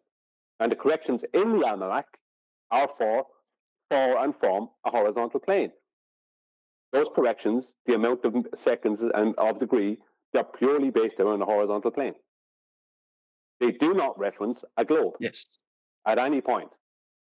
So when you take a measurement of 45 degrees, right, when your measurement is 45 degrees after you've done your dip correction and your incorrectly named celestial refraction correction, once you've done those two things, that means you have 2,700 nautical miles heading for 3,000 statute miles of horizontal measured along the Earth's surface. How is that a globe? Where did you get that number from? Sorry.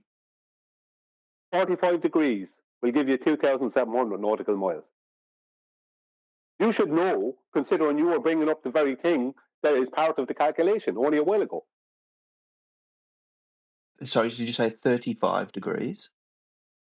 45 You're degrees. just a bit noisy. I'm not noisy. I'm in a completely quiet place. 45 degrees.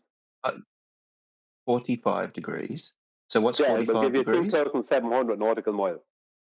Horizontal measurement. Okay, yeah, across the surface of the Earth. Yeah, 45 degrees of arc, 2,007. Yeah, with sea level right? in the nautical almanac, and when you correct your elevation angles with the site reduction tables, the nautical almanac preassumes that sea level is your horizontal. That's 2,700 nautical miles of horizontal sea level. I still don't understand where that number comes from.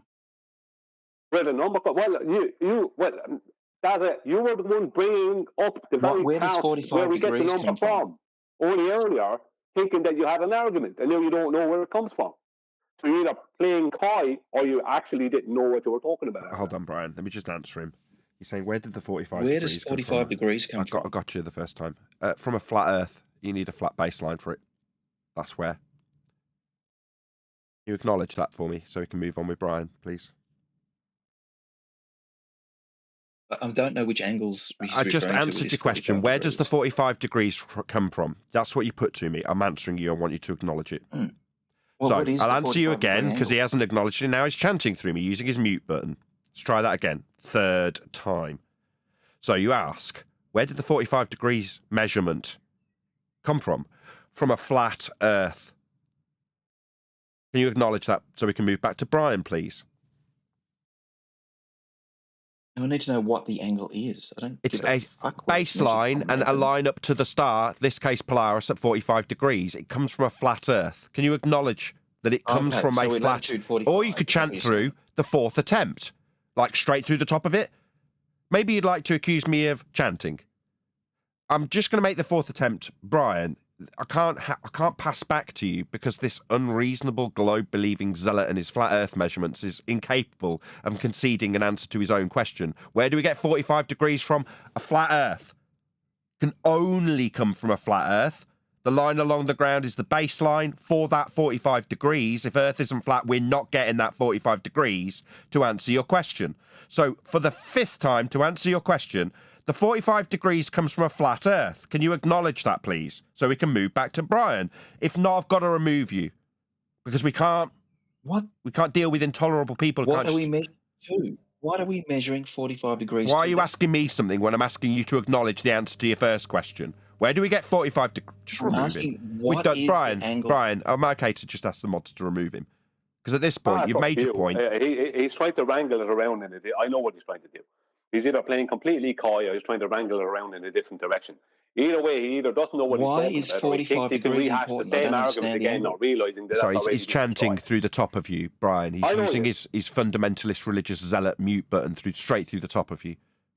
Dazza, I understand that this is troubling for you, but it would be ideal if, number one, you didn't project that chanting onto me like you did earlier. That would be ideal if you could not do that again. And secondly, we can't move on because you, the zealot, globe believer, can't concede an answer to your own bloody question, which is where do we get 45 degrees from? Answer, a flat Earth. That's where we get it from. On screen for my audience now, while zealots fail to concede that which they've asked a question and then got an answer for, is an angle measurement to a GP. This is from a navigation book. And it shows a flat baseline to the GP.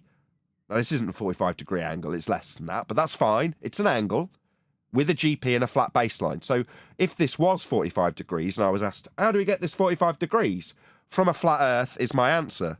Can I get an acknowledgement of that, Dazza? I don't want to have to remove you.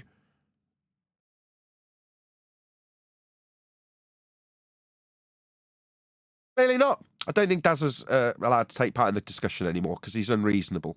You know, when it comes to asking questions, getting answers, and then just, asking me a new question rather than acknowledging it, that's unreasonable behaviour. You know, I'd expect somebody who asks me something about where I get a 45 degree angle from. Actually asked Brian. But he didn't. Go on, Brian. He said latitude 45. Yeah, I'm just going to let Brian round out. It's his point. You said latitude 45. Sorry, that's what I was asking. I didn't say latitude 45. I just said 45 degree angle. Not that it matters. Sorry, we're going to get that acknowledgement. You seem to be talking now. I got a stony silence last time. Sixth time. We get the 45 degrees from a flat Earth. Can you acknowledge that, please? This time I mean it. I'm going to remove you if you don't. Just remove me because you've got no Can you other remove answer, Dazza, please? He's a zealot and a coward and cannot concede an answer to his own question, which is that he needs a flat Earth for 45 degrees. Yeah? These on screen now are a lot closer to 45 degrees. They're with respect to a flat baseline, to the GPs. It's a flat Earth requirement. He couldn't concede that. He's a zealot with a globe belief. Of course he couldn't concede it. Go ahead, Brian. It was your point. I'm sorry to have dragged out the interruption. No, you did the right thing, Nathan. Because what's happening there is what annoyed me. Normally, I don't get annoyed, but I get annoyed when they try to use the zenith angle, which is the co-altitude angle, which is they think they're avoiding the horizontal.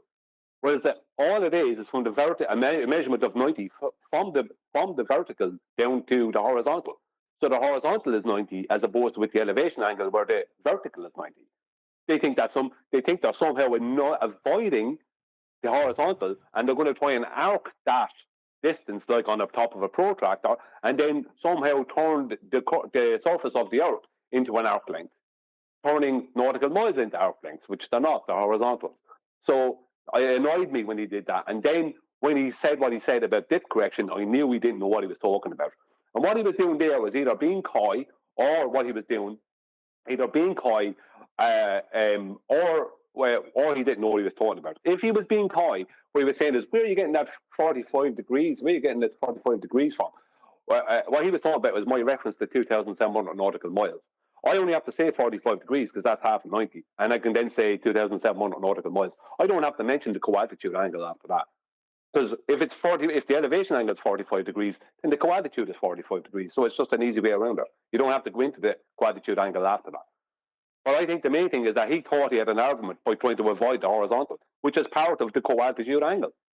Now, it just annoys me when they do that. I don't mind if someone has an argument, but what he has is just pure tactics. He's trying to pretend as if he has good manners, when really and an argument. He has no argument and no good manners, just his tactics.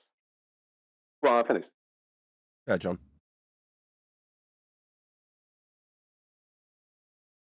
Go, John, go. But you're getting angle from the horizontal to the vertical. How in the world they get helping them to get from vertical to the horizontal? They can't. It's a prerequisite again. It's intrinsically linked. In any way? They can't. It's intrinsically linked. What they're going to do is they're going to pre-assume that that angle is making an arc along the celestial dome. But then they're going to try and pre-assume that their globe is in between the celestial dome and the flat plane, where they will eventually move their angle to, right? And then pre-assume that the surface of Earth is an arc length, that they've just measured an arc length of Earth. That's what they're going to do. It's complete nonsense. Avoiding the horizontal, that's part of the co-altitude. Yeah, the main point to round out with this is that they must measure Earth flat in the first instance. And what you got to see from that Daza guy is him wrangling a use of a flat plane to then move on to make his globe claim. So I said it in the live show, we are still live. He needs to take a flat Earth measurement and then infer that flat Earth measurement is utilizable to prove a sphere with it. Now, at the point that any of these globe zealots use a flat Earth measurement from here on forward, and it's what I opened with in this Discord server at the start of this live show, we're going to hold them to task on that. In other words, that's the end of the argument the moment they measure a flat Earth. With that, I'll say, if you are watching this on either Nathan Oakley 1980 or Nathan Oakley Premiering streams, then stay tuned, as there will be an after show to follow. Try dropping and rejoining. You had him, man. He was just trying to use tactics. It was stupid. Dishonest tactics is that. They're stymied now, aren't they? What are they going to do? The moment they have to use a flat plane, which they always do, what are they going to do when we stop them? Well, that's it now. That's it. End of the discussion. You've just measured a flat Earth. No. If I can suggest that this triangle's yours and it's got problems, you're the one using the triangle. Yeah, but it's your triangle. How does the triangle work that I've just appealed to and need for my claim of a globe? That's how it runs. Pathetic. Well, Nathan, I'm sorry for stepping on your toes at the end there with that guy Daza, but I knew what he was at and it just annoyed me. But just for the audience, so they understand, because some people out there, not the regulars, but some people out there may not understand what's happening. What's happening is we're at the point in the debate where Nathan is not going past the point where they need a flat plane. As soon as they get to the point of needing a flat plane, which is the very start of every single globe claim, anything geometric, anything else, any globe claim starts with a flat plane. Nathan is just stopping them there. Don't need to go on after that. We can, right? Obviously, like I was doing there, you can go on, but you don't need to. You just need to stop at the flat plane. So you need a flat plane then before you can claim any of this globe stuff. Are you buttering me up? Are you saying all the things I want to hear because you're buttering me up for something? You're going to be asking me for something later. I wanted to say that at the end of the live show, but you ended. I wanted to throw it in there at the end of the live show, but you ended. Fair enough. No, I thought the conclusions were all there at the end of it. It was a good time to write out, I promise. It could have done. It can always have an extra 5 conclusions, and that is a good conclusion. But be honest, I would never have expected you to make that conclusion, because up until this point, you want to do it in a different order. You do it so well, and I love it. It gives me goosebumps when you do. But when you're concluding with the flat plane requirement rather than starting with it, I really like that order. It's not my order, it's yours, and I love it. But, you know, I'm glad that you're reiterating my point alongside it, which I love. You know, yeah, you can stop them there. That's it. You don't need to take them through the process of actually utilising the R value measured flat for the orbits to show how it can't work spherically after the fact. if you start with that and then conclude with the flat plane that is required to make it work, i.e. Brian's method, that's equally, if not more effective, because you're leading them into a false sense of security, which I really like. Well, excuse me. What you do is you stop them at the right point before they make their claim. So at one point there you said, and I don't really mean it was just a slip of the tongue. You said, I'm stopping you at the flat plane before you get to make your globe, to claim your globe proof or something like that. Whereas they don't have a globe proof. They start with a flat plane, you stop them right there, but before they get a chance to make the globe claim. So the globe claim can only come after the stoppage. After the flat plane, the next thing is a globe claim. You know what I mean? And you stop them before they even get the claim out. So they don't even get to make their claim because they've had to admit they've used the flat plane to start with. You know what I mean? Before they can get to the claim. He couldn't do that, could he? It's hyper debating. So it's like, you know, it's like time debating. You're ending it before it starts. Yeah, but they can't, can they? In that example today, the guy could not admit it. He's like tentatively accepting it so he can move on, because in years gone by, it's like, well, now I get to make my globe claim. Now I've got my flat Earth measurement under my belt and no one's noticed. So when we do notice and stop them, they're like, oh, well, I'll tentatively accept it. Or, better still, now you're using it to prove a flat Earth with it, I'll question it. Like, you were the one using it. But now it's under, what, suspicion of being wrong because I'm using it to prove a flat Earth. So suddenly it needs questioning. The guy didn't know what to do. It's like, what do I do? Are you suggesting this, that, and the other with triangles? No, you are. You need them. Using it to prove the study flat of Earth? triangles, then. Hold on, we got. Wait, when have you proven flat Earth? Like what? Latitude. All day. In that example, it was with latitude. I don't know if you just joined the stream. Whoever's talking. What was your name? Sorry. Face. You can't prove flat Earth with latitude. It's literally a spherical coordinate, longitude and latitude. How do you measure latitude? It's okay, guys. Chill. Do you know how you measure latitude? Okay. Face. So is that up or across? I'll ask again. It's a back and forth. You make a claim, I then ask you about the claim you've made. You say it's on a spherical coordinate system, and I say, how do you measure it? Do you know? Do you know it's not a spherical coordinate system? Do you know how to measure it? That's the response. If you're just going to rinse and repeat your original claim 16 times, it's not a debate. So for the audience's benefit, he just needs to rinse and repeat this 16 times, that it's a coordinate system that's spherical, and no challenges allowed, no response will be listened to, no questions can be asked. Now, I'm asking you a question about that which you've just claimed. Yeah, you say spherical coordinate system. Okay, but we also make a measurement of it. Now, presumably he's just simply not listening and chanting through every word, so he doesn't have to listen to the question. How do we measure latitude? Third time, Face. With azimuth, champ. It's in the formula in the side chat. You see the Z? AZ stands for azimuth. Now, how the hell is azimuth flat? Well, that's it's not right there. Azimuth is not a description of a... Azimuth's not the description of the measurement. Do you want to try that again? It is when it's spherical. How do we measure it? Just describe the process of measuring latitude. What do we do? Okay. Let me type it in Google and post a screenshot. Do you not know? It seems like you don't know how we measure latitude. Why don't you tell me? Maybe you could just chant through the top of me, humiliating your dumbass who doesn't know how we measure this. You're not, though. Yeah, I am. You don't know how we measure it. I've asked you 6 times, and you haven't answered. You should know. Maybe if you get really close to your mic, you'll overcome this unbelievable humiliation that you're now suffering. No, mate. We know how you measure latitude. You're challenging our flat Earth measurement. We're saying it's a measurement, and we're asking you if you know how that measurement's done. For my audience benefit, he's stopped listening, he's switched off, he's now just chanting through me. You don't know how you measure latitude, mate. That's obvious. Or you'd have told me by now. It's already posted, bro. Why are you ranting so We're much? having a discussion. This is a voice chat. Tell me. So why do I have to keep telling you? Because you're the one making a claim about it. Yeah? When did I make a claim? When you said it's on a spherical coordinate system. Yeah, it is. Yeah, it is, yeah. Yeah, no, mate, you're making claims and we're challenging them. You getting really close to your mic and shouting as loud as possible down the top of my response to your claims isn't going to overcome how I'm challenging you. Eventually, I'll get tired of you and ask the moderators to remove you because you're just chanting straight to the top of me. For the audience's benefit, every time you see Face's light flashing, that is him ignoring what I'm asking him. It's the 7th time I'm asking how you measure latitude. If he doesn't answer this time, I'm just going to ask the mods to remove you if you don't answer me this time. Is that Matt Nuclear on the soccer account? I don't know. Can you unmute him so he gets at least the No, last opportunity to answer my question of how you measure latitude?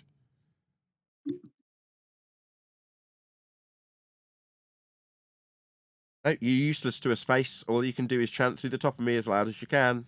It's not going to work. Useless. You're not going to tell us how you measure latitude? Okay. Right, do you I want to pop him just back posted on? a screenshot. Do you want me to read it to you? Tell me how you measure latitude, please. Geocentric latitude. That's what it's known as. Geocentric.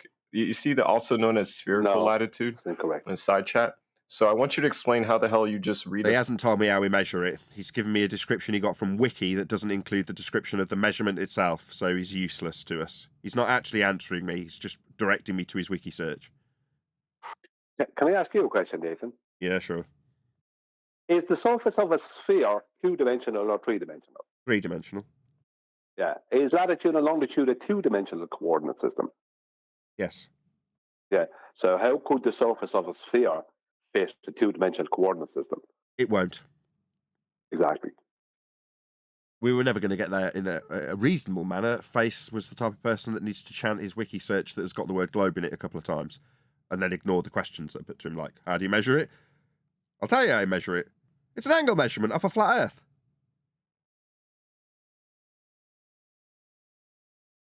Can't get around it. Shame face. Yeah, we could have had a discussion back and forth, but, you know, you just wanted to chant like a zealot, like someone in pain with a flat earth, pointing at how their earth's measured flat. This is obviously very, very difficult for you. Oh, it's just dropped. Oh, unless he's chanting through me, he doesn't Can want to you hear hear me. me? Yes.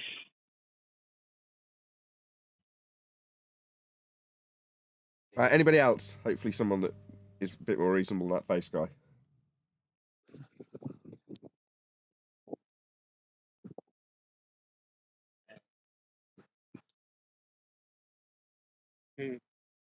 That it? Everyone took it out in the politics server? They're all scared of you now.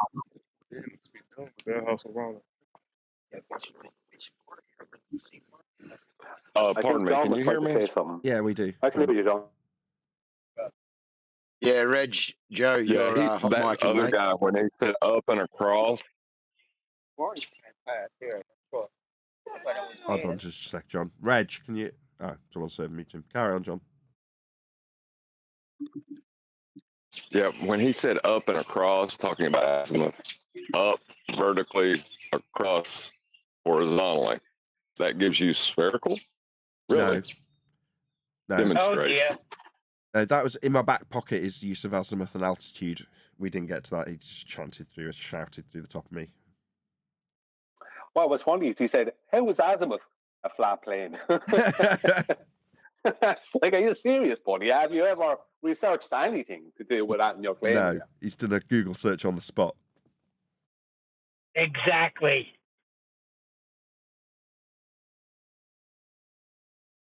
Yeah, you can't laugh in the moment. You want to entice out an actual discussion with them, though, rather than just laugh in their face at that point. Maybe yeah, but you can't help it. Did you want to say something? Is it QS?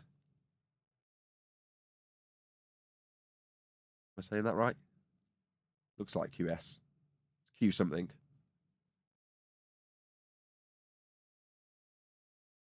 Is it QN? Q something. You there? I saw your light flashing a second ago.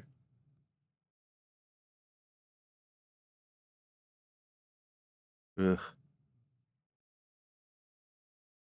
In that case, Q, can you pop yourself on mute so you don't hot mic?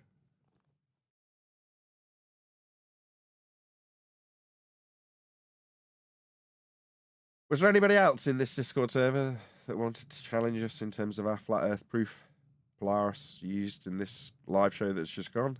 Anybody wanted to challenge that? If not, we'll carry on chit-chatting amongst ourselves. Hey, what is the proof? Come on, who's next? Well, that was the platter. There we go. As soon as we get a response, G+ answers me. Who was that? Go ahead. I just asked what your proof is. latitude was the one that was used by the opponent in the last discussion. So the opponent used it. We took his example and proved a flat Earth with it. Were you not here? No, I wasn't here for that. Sorry. Fine. We took our opponent's evidence that he was going to use a flat Earth measurement to then move forward and claim a globe with. So in that case, it was our opponent's. You're familiar with elevation angle measurements to Polaris, otherwise known as latitude? What's your name, by the way? Lost something. Lost Soul. Yes, I am familiar with latitude. There you go. Earth's measured flat. Well, it's because it's measuring a map, though, not the actual Earth. So you think You know when that, you right? go out and measure the stars with the sextant, you're measuring a map? No, longitude and latitude is based on a flat map. That's what it's based on. It's used on a flat. Coordinates on the Not the surface of actual Earth. Earth. It's used on a flat map, but it's measured on a flat Earth. In reality. Can you explain to me where exactly it's measured on a flat Earth? On Earth. Surface of it. Flat. Surface of Earth. That's where.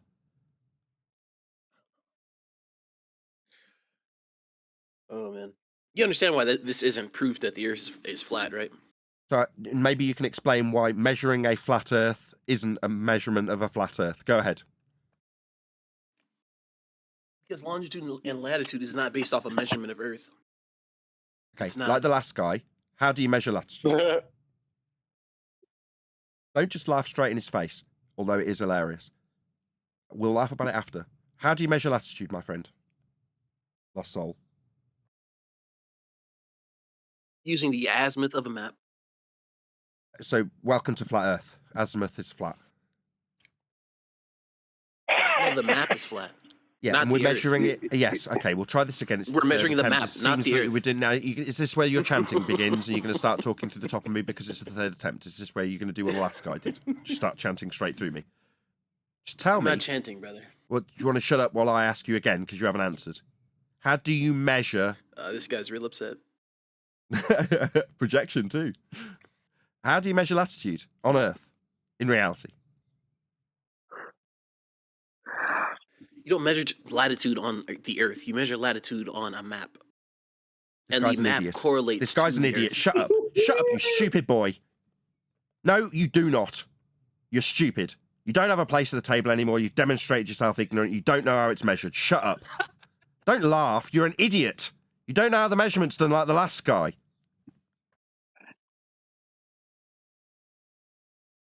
Why do you have some humility, you bloody globe-believing zealot? If you don't know something, just say, I don't know.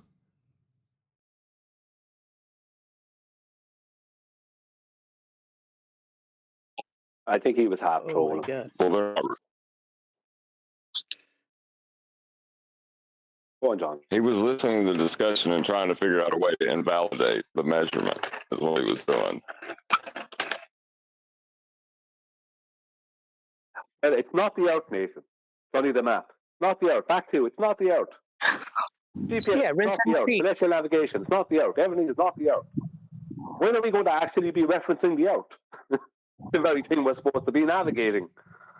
Only if it's a globe, Brian. If it's a spherical coordinate system that's definitely not an Earth measurement, then it's proving it's spherical, right? As soon as we point out how the measurement's actually measured with respect to the ground, oh well, that has nothing to do with it. It's just a map. Like, what do you think you're doing when you're out at sea and you're measuring angles to stars? What do you think you're doing? Oh, we've got nothing. We're just in isolation. We're below deck with a map. That's how we're measuring. No, we aren't. You don't know how this is done. You're just another globe-believing idiot, lost soul. But then to say that you're measuring not off the map, like what?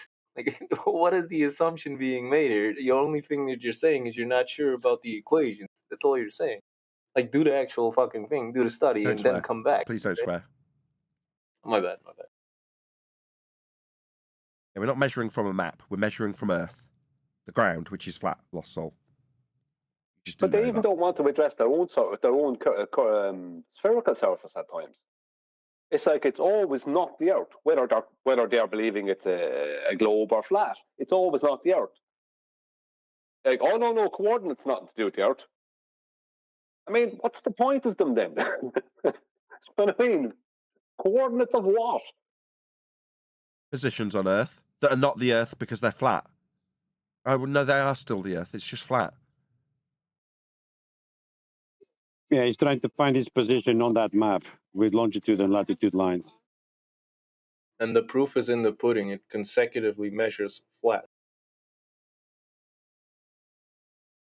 Right. But, 10 years ago, there was flat earthers arguing against celestial navigation, just as a point of order. It's interesting how the tables have turned, isn't it? Very.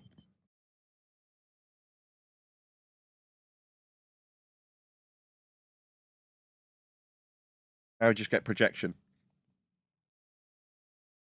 Oh, you're getting upset about this? No, I'm not, no. I didn't know they require an angle 2 Polaris, but fine. You broke up, George, but we've got the main bit. You notice how everyone around you knows how we get this measurement, Lost Soul? Like off the top of their head without any wiki searching?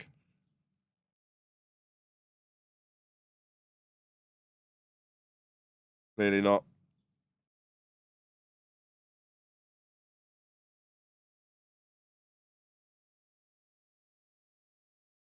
Any more for any more? It's not the Earth. Yeah, it is the Earth. We are measuring it, and it is flat. Even though when it comes to their own spherical Earth, they'll deny it in GPS. They'll deny they're addressing the Earth at all. That's correct. So we done here, Lost Souls? Is that the end of your bit?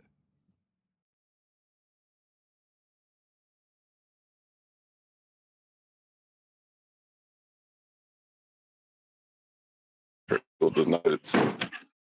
We'll say it's a fraction. Is that what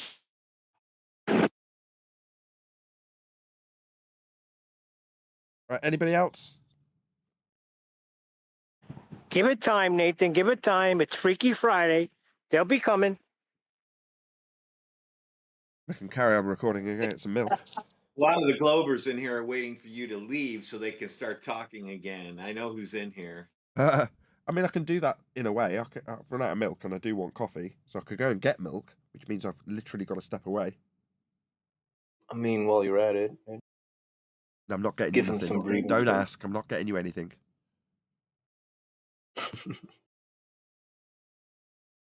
We'll keep the conversation going. Go get your beverage. Well, I'll see how it goes. I'll slip away surreptitiously as the conversation starts. Or not. Get us a Mars bar, Nathan. Come again? Get us a Mars bar while you're out, bro. And there's always one. Get your own bloody Mars bar. You're gonna get it for him. Enough. All right. Oh, it is old dude. Fair enough.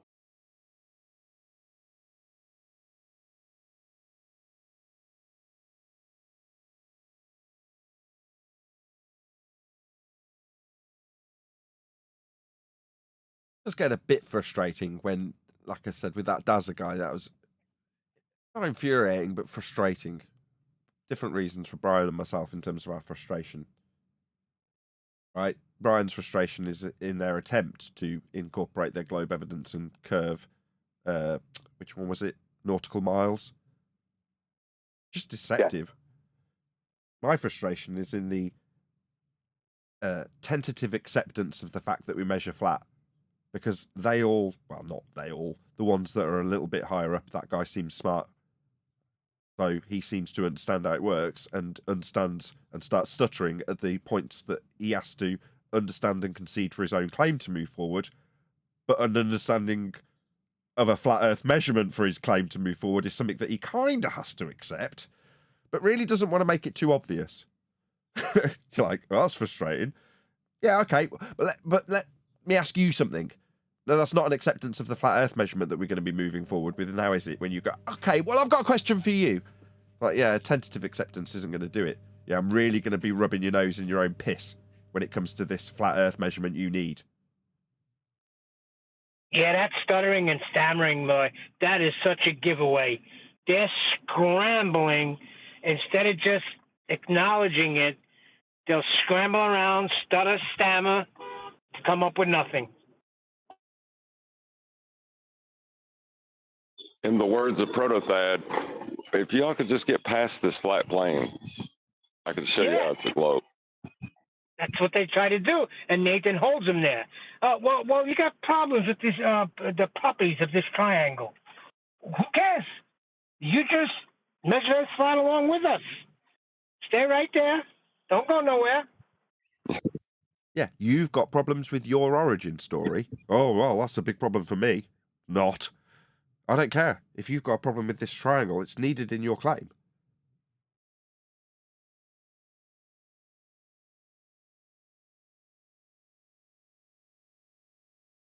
There will be quite a few people. Just mention 90. Go on, George. Just don't mention 90. It will be fine.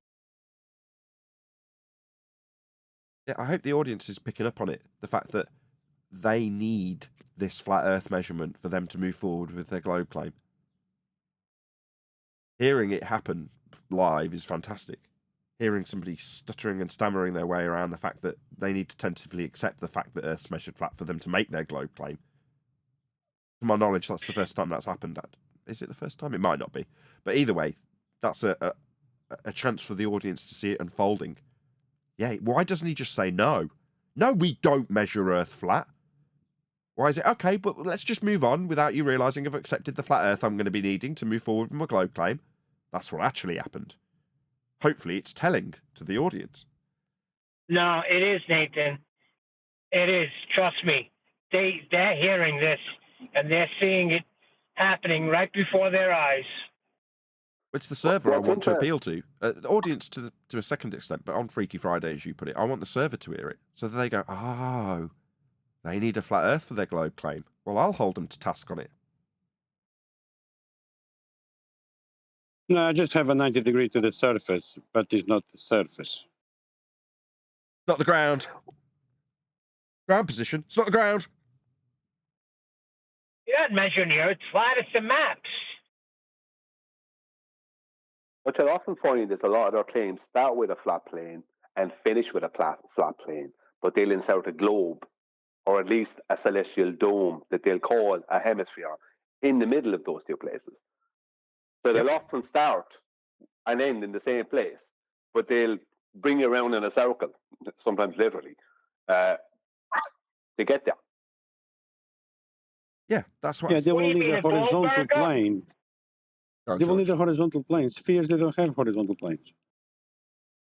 No, go ahead, Neil. Is Brian describing the globe burger? I can not give necessarily, but yes. examples with. Sorry. I'm answering for you. I'm saying yes, he is describing the globe burger, but that's just part of it. What he's saying is, if you're measuring an angle, this is Brian's explanation, right? You measure an angle off a flat Earth. You then derive a flat plane, and then you wrap a celestial sphere around it. And then you infer that you've got light coming from a massive distance away to explain how that angle in the centre of what is now hell works on a curved surface when you've got an angle from the curved surface. And then you can start going backwards from there rather than me going forwards from the origin of a flat Earth, which is to say you start on the surface of a sphere with a tangent plane that doesn't have GP points meeting it. But to make GP points meet it, you transpose that tangent plane Dingleberry Earth description of a measurement that isn't giving you an angle into hell on an equatorial plane, with the globe wrapped around you on a flat plane and the celestial sphere wrapped around that. So you're starting with a tangent plane, that's a flat Earth, that isn't going to function for measurements, but blags that you've got the flat plane you need to measure, then puts it, because you're describing a globe, into hell on a flat plane. So you're starting with a flat plane, explaining why that flat plane is actually referencing a dingleberry dangling beneath it, and then, because you've explained that you've got a globe Earth somewhere in this process, you can justify your ending up on a flat plane in the middle of hell. So you start with a flat plane because you've got a globe to end on a flat plane, right, Brian? Yeah, I mean, celestial navigation and GPS, it's the same thing happening with both of them, but they both start in different positions. So GPS will start at a flat plane in the center of a globe, and it'll end up as a flat plane on the surface of Earth, right? Whereas celestial navigation starts with a flat plane on the surface of Earth. I'm only talking about within their globe paradigm. Whereas celestial navigation will start with a flat plane on the surface of Earth and end up with as a flat plane through the center of a globe. Do you know what I mean? So, but they're both starting and ending with a flat plane. No matter what they do, no matter if it's celestial navigation, GPS, or if it's aerospace, anything. So everything they do, surveying, no matter what it is, they start with flat plane and they end with flat plane. All the time. It's all the nonsense they do in between that allows them to believe that they're on a globe. Exactly. I thought Dazzler had a good question. Why would I be calculating for a R value if it's a plane? I was like, that's a good question. Why would you? Yeah, I didn't want to say that because Nathan, you were in the swing of it, but I started laughing. I was hanging out watching on the watching line, and I was laughing when I heard that. So it's like, yeah, why would you? But it's a flipping of the burden, isn't it? He's asking me that question, isn't he? Well, he's tried that several times. Yeah. Well, why don't you explain he was. Sorry, John. Yeah, I was. But it's hard not to laugh. It's like, yeah, that's a good point, buddy. Let's not calculate for a radius. That's a good idea. Thank you. Well, spherical radius. I don't mind radial values for areas of equal elevation in the case of Polaris and latitude. Yeah, you can describe every single one of them with an R value. It's not the same R value, obviously. It gets smaller as you approach it. But ultimately, the description with R for those flat circles, fine. It's the extrapolation thereafter with the minimum elevation to Polaris giving you an outside edge of a spherical value in terms of that R. Now he's asking, why would I calculate for a spherical R value if I'm measuring it flat? Good question.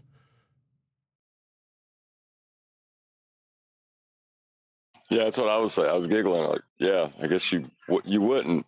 That's the answer. You wouldn't. Unless you need But how are they not getting that? Unless you need out-of-the-box Keplerian thinking to make better predictions about things that you can't quite explain at that particular point in history, like retrograde motion, as it's now described. Well, if you're going to have a better predictive basis to measure that out and then map it into a system that doesn't really exist in physical reality but is a mathematical version of that measurement of a flat Earth, you end up with heliocentrism. Well, yeah, that's great outside-of-the-box thinking, and it may give you better predictive capabilities for when Easter will be, but it doesn't mean we're standing on a bleeding sphere. We're measuring it flat. The question he asked was only to himself. Sorry. Yeah, it was more introspective. You know, he was asking that of himself. He wasn't asking you. You just happened to be the guy he was reflecting it off of. Reflecting it off me or otherwise, he's still asking it to me.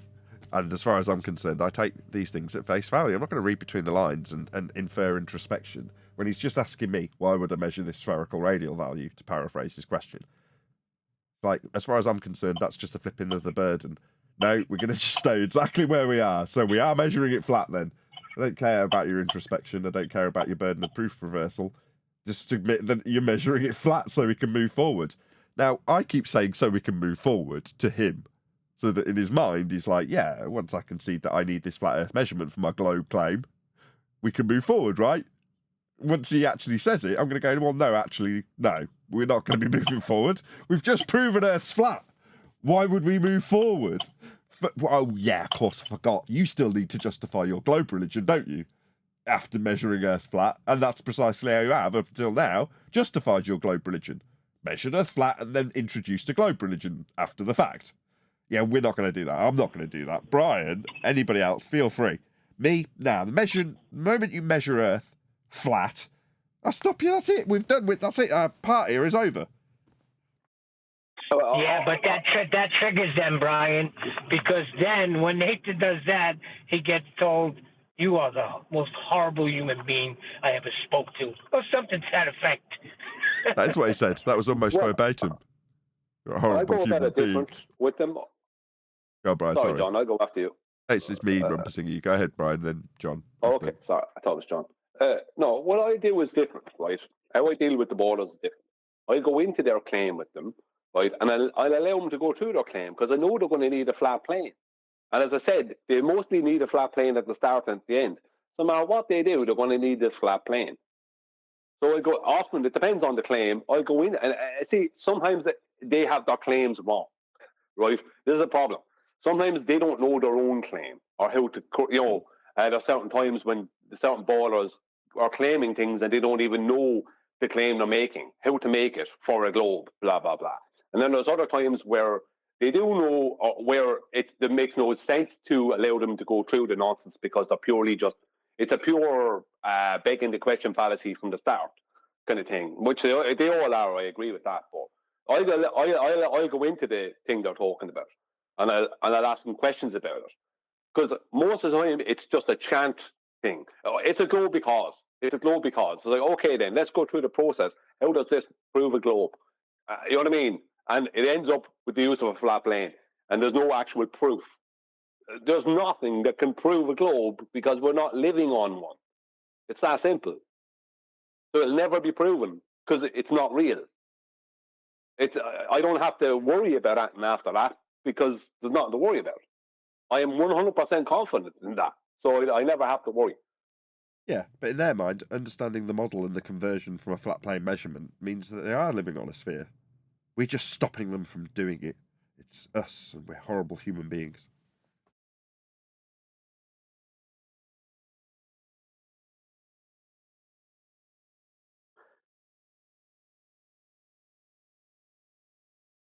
Next.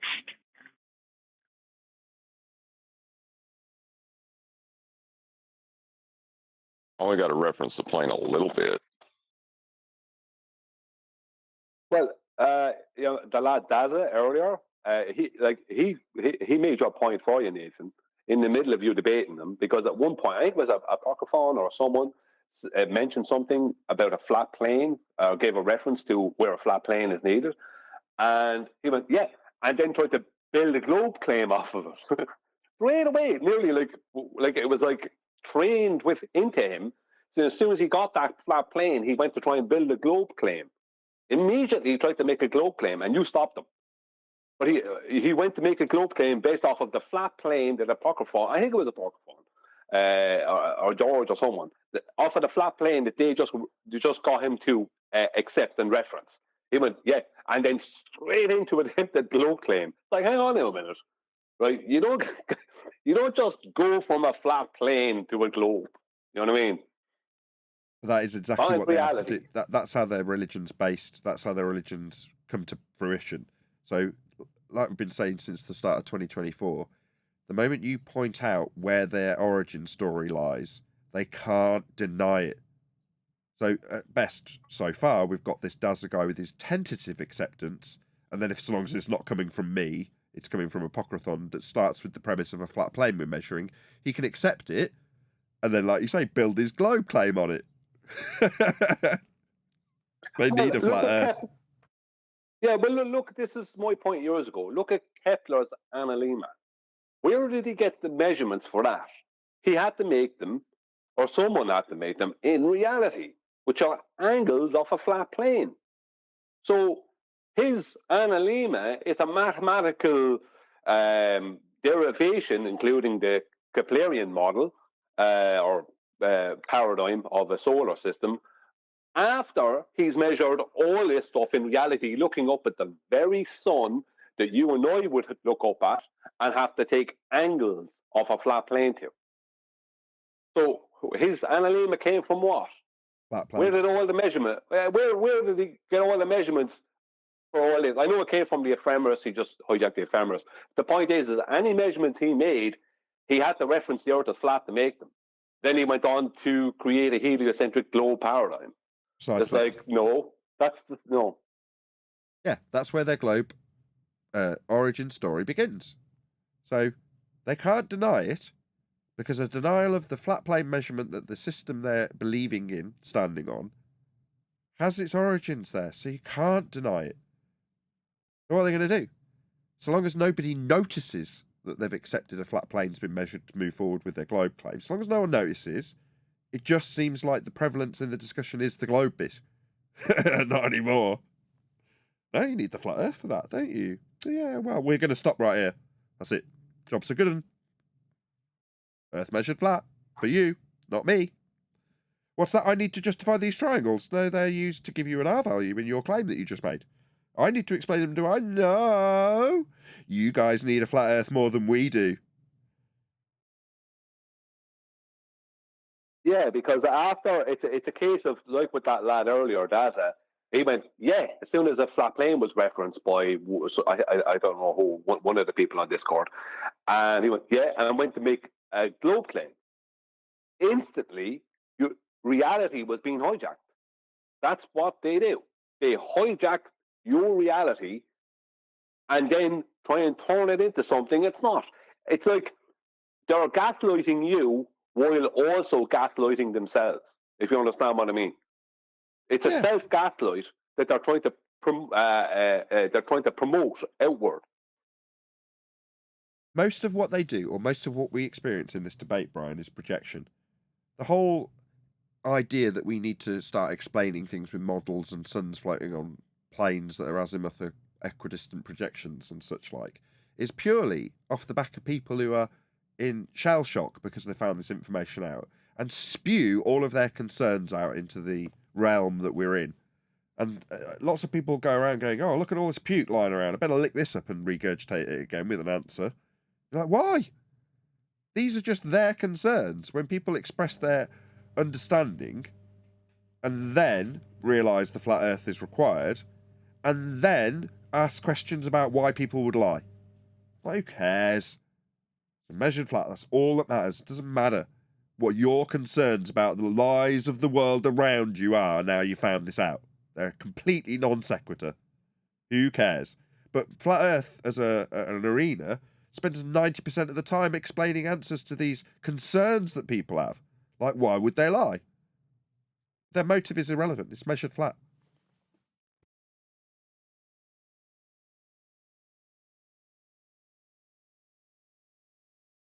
Yeah, the why would they lie puts you in a false dichotomy where it's either true or they're lying. That's not it's that's a false dichotomy. You remember years ago, it was one of the first things that was one of the first short pieces of video or pieces of information that was expanded out throughout the flat earth community back in 2015, let's just say, and onwards. Remember, I can't remember the man's name now, he's famous. He was talking about the horror of a preferred position or something, where it was shown. Someone might be telling me there. It was shown that Edwin Hubble. Edward Hubble. Is that Eli? Is it Edward Hubble?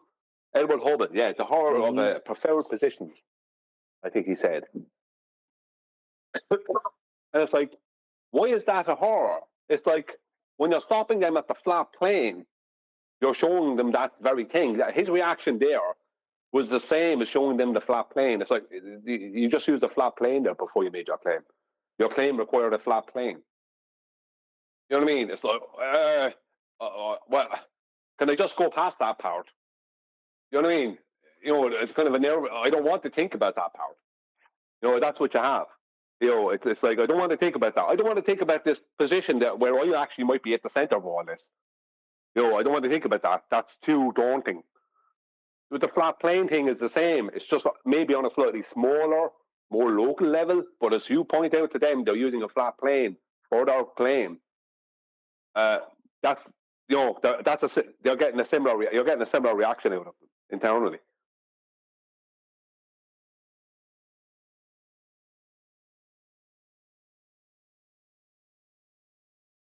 Maybe that's why they put the angles in hell, because that's where they feel like they're taking them from. Yeah. Yes, John. I'm very happy to hear you're here. Yeah, in the hell, maybe people don't understand what you're saying. In the hell, that's in the middle of the earth. You have to take the reference point, if you're on a spherical earth, to the middle of the earth to make it flat. That's the middle. That's the circle inside the spherical earth. So that's the explanation that that the guys are teaching celestial navigation.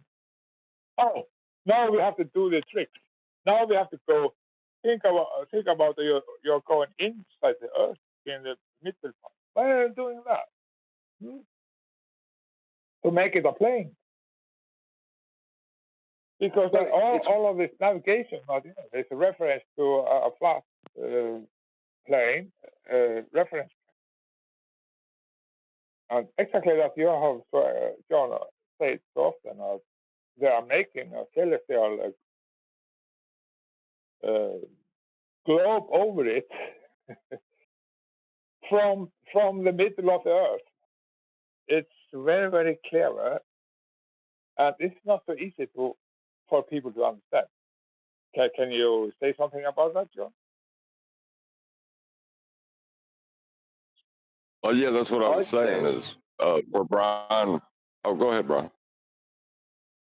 No, I go after you, John.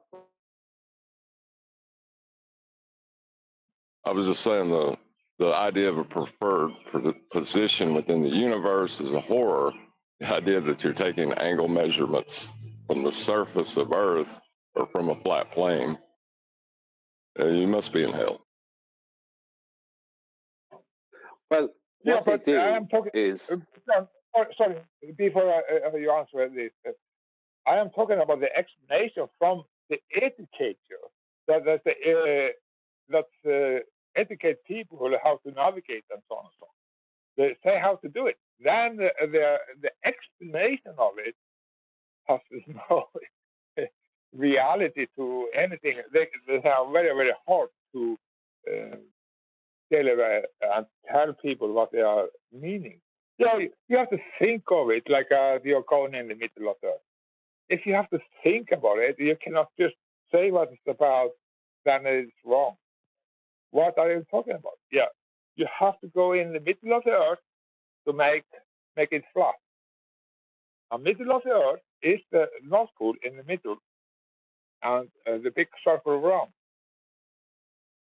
That is what we are doing in the education system but in reality we have using all the instruments are flat earth measurement.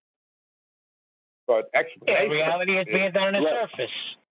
But what they do, just so people are aware, this happens in astronomy with every single measurement they do in astronomy to the celestials, but this happens in celestial navigation as well. They use the same exact thing in both disciplines. When they bring that angle to the center, to their equatorial plane, they pre-assume that it's vernal equinox. And at vernal equinox, they can then, because their equatorial plane is in alignment with their celestial with the celestial plane, which is at the baseline of the celestial dome of it, right? They then extend that equatorial plane out in all directions into the celestial plane, which means they end up, right, mathematically with a much huger flat plane. But they do more than that.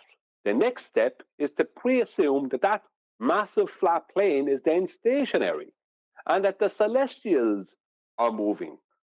So people don't realize that in astronomy and celestial navigation, everything happens mathematically, right, once they bring it to the center of their globe at vernal equinox, which gives them a much more massive flat plane to work with that's stationary.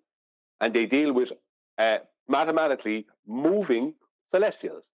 So a massive stationary flat plane with a moving sky. And that's their globe proof.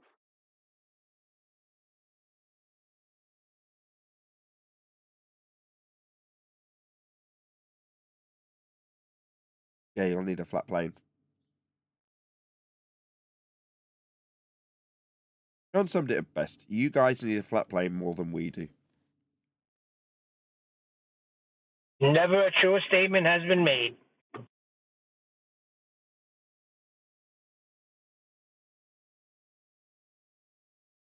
Okay, well, we're going to hang around for maybe 20 minutes more on this server. So if there is anything anybody wants to quiz us on or challenge us on, feel free. I would just say I'm very happy that we have people like John and Brian and so on that is really giving time to go through all the material that they have to do to explain this misunderstanding. It's absolutely, just nice to call it a misunderstanding. What you think is what it is. It's very, very easy to understand. How can we tell it very, very easily? Not so complicated. Like Nathan said, yeah, the Earth is measured flat. That is the easy way to say it. And then the next question is how? It's a celestial navigation. What's that? Yeah, you aim to the sun, for example. You take the elevation angle. People don't know what elevation angle is. So maybe it's better to say you aim to the sun. That's a straight line, and that is called elevation angle. And the point you're standing on, that's the baseline. And the baseline goes to the GP onto the sun that they are aiming to. And that's the elevation. That will give you 90 degrees, and also what's called right angle triangle. And we are talking about very, very long distance. How can we know the distance? We don't know the distance. We can know the distance because of the almanac. We know where the sun is in that time and where you are. Therefore, we know the distance. We don't know the distance in the beginning. We have to go in the table of known places. Right. What you're saying is we've got to derive the systems in the first instance, like latitude, in order to be able to use this system where we then measure Earth flat with angles to stars and use the almanac and such like. But the starting basis for the system is measurements to Polaris, right, for latitude? Well, longitude as well, obviously, but that's the starting point. You are a fucking retard. Who said that? No, but okay.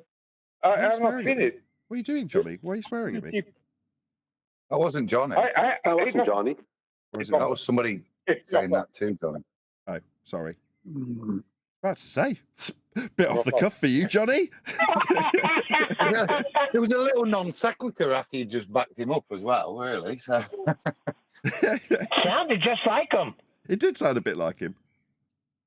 I thought initially, I'm like, that must be someone else because it's so. Okay. Anyway, Johnny, carry on. Sorry. I'm not well for you, Englishman, because I'm not English. I'm an Englishman in New York. Also, you know. Yeah, but the flat you're a retard. Probation anyway. don't work, you know what I'm saying? It's not touching that dope and all that shit. Oh. Anyone who believes in flat Earth touches kids. Can you remove this guy? He's swearing in my show. Let's see what you got, tough guy. Neil, can you just get rid of this guy? He's swearing. Just get rid of him. I will just finish my statement, if it was a statement or clarification of the situation. Just one sec. Just one sec. We're not here to counsel people because they're in pain over this subject, right? So coming here and swearing at us isn't going to help your pain. Okay? Okay, I will finish now, and I will say because of the GP and under the sun, you will have a circular altitude that you cannot, nobody can deny. And if you have that, well, how can you have a 3959 miles radius? If you have a 20,000 miles in every circle around your GP, and if you repeat the circular altitude, then you have thousands of miles in a straight array. That's a lot of flat. It is. So I think it's just finished, and I rest my case. Just to add a little bit to what you were saying, Nathan. This is kind of the proof. We've had other people come on, ballers come on, and put this grid system onto a pyramid, onto a cube. In this case, in the 1500s, they've put it into the fool's cap, and you can do that. You draw the grid system. It doesn't matter even if you make it this love heart shape, but you section it up and apply it to the grid system that's already been developed, you can change the shape of individual squares within the grid.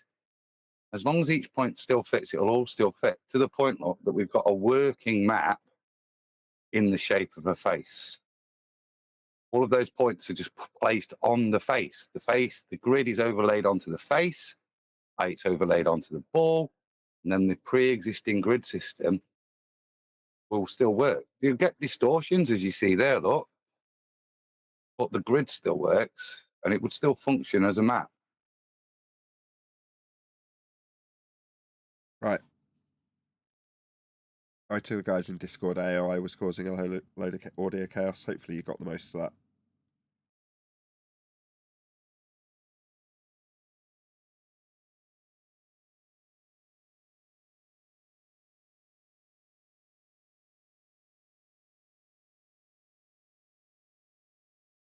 Hey, is there anybody else in Discord that wanted to have a chit chat with us? Not, we'll be saying farewell till next week. I did have like a super basic question for the whole panel. Are you guys theistic or atheistic, and does that have an effect on, like, does that influence your flat Earth belief at all? Okay, good question. But who wants if, that? Just one sec. If you do get back involved, can you just back off your mic like 6 or 8 inches because you're very overloaded? Okay, no, it doesn't make any difference. Yeah, Sorry, the mic sucks. You just need to back off it about 6 or 8 inches. Just get further away from it, it'll be fine. Anyway, no, it doesn't make any difference. It's 2 feet away from it, but it's a car mic. Oh, fair enough. Well, if in the meantime, just pop yourself on mute because we do want to get to your question eventually. No, it doesn't make any difference to the measurement of Earth. How Earth is measured makes no difference in terms of my affinity with God. Yeah, I disagree there. Feel free. Only in the fact that you come to this topic, atheist, theist, doesn't really matter. Once you get to the nuances of this topic and you start to look at it, and there is the old quote that at the bottom of the cup, there's God waiting for you. So how you get here, I would say, is irrelevant. But once you're here, there's certain implications that will, to me, make you theist.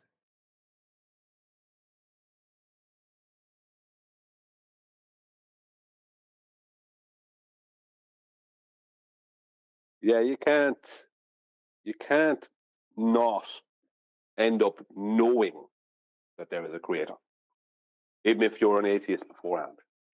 Once you go into the nitty gritty, there's just no way around it. So it's not a belief in the earth being flat, and not a belief in a creator. There has to be a creator.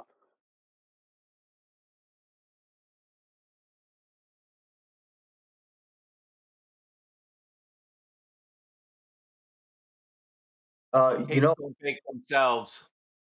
Yeah, although I do agree, I've I've had this conversation with other atheists before about the whole globe versus flat Earth thing, and usually the question comes up as to like what the motivation behind the lie, or what could the governments or scientific institutions possibly be gaining from lying to us about the Earth as a globe. In fact, is the exact opposite, being a stationary flat plane. And usually for me, I kind of tell them, just in the most basic way, it's meant to hide God. And to them, and I've had a few atheists come back and tell me, well, no, that's not, like, it's not necessarily the case that God exists, even if the Earth is flat. So I'm wondering how you would respond to that. Yeah, but you're going into a step. You're going to step there that is not necessary about why would they lie, kind of thing. It doesn't matter. The point is that certain things, when you go into the nitty gritty of it, certain things in reality make it impossible for there not to have been a creator, for there not to be a creator. That's all that matters. It's not a matter whether people want to think about why someone would lie. You know what I mean? It's like most people aren't. They just don't know any different. They're just wrong. Most of them are just wrong. few of them are liars, astronauts, and this, that, and everything. But most people are just wrong. It's that simple. You know, when you accept reality, there's no way around it. There's just no way around it. There has to be a creator. It's that simple.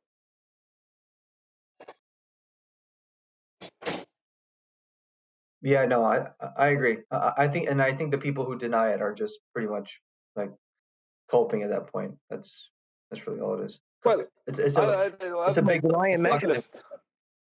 Well, yeah, but if you're talking about the Earth and what it is physically or geometrically, that's slightly different from whether it's created or not. But there's certain things within physics and within biology and just natural law. The easiest one is the first law of thermodynamics. Neither matter nor energy can be created nor destroyed. The part they don't put in at the end of that is via nature, because they're natural law. If you understand them, there's no need to put in that caveat. But that is what they're saying. That means nature did not and could not create itself. That means nature has to have been created. That means no Big Bang, which required matter and energy to exist prior to the Big Bang. You understand? That's it. First law of thermodynamics. You don't need to go further than that. Literally. And people might deny it. Right? They might want to get into the minutiae of it and try and find some... There isn't a wrangle way around it. It's that simple. The Earth only recycles. It does not create matter nor energy. That means something else had to create those things.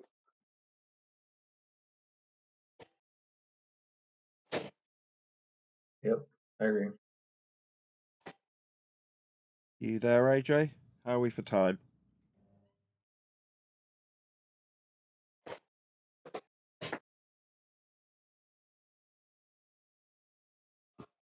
Okay, well, I'll assume we're okay for time for a little bit longer.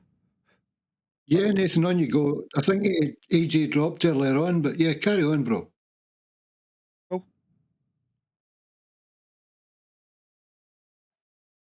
We'll give it another 10 or so minutes and then we'll bid you farewell and invite any other Globe believers to come along next week if they need to. To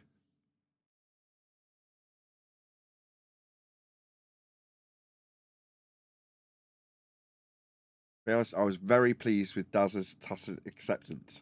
In a way, I'm more pleased that he didn't just say, yes, Nathan, we must measure Earth flat. His tacit acceptance was better because it shows his motivation. He needs to accept the flat plane measurement to move forward with his globe claim. He can't just deny it.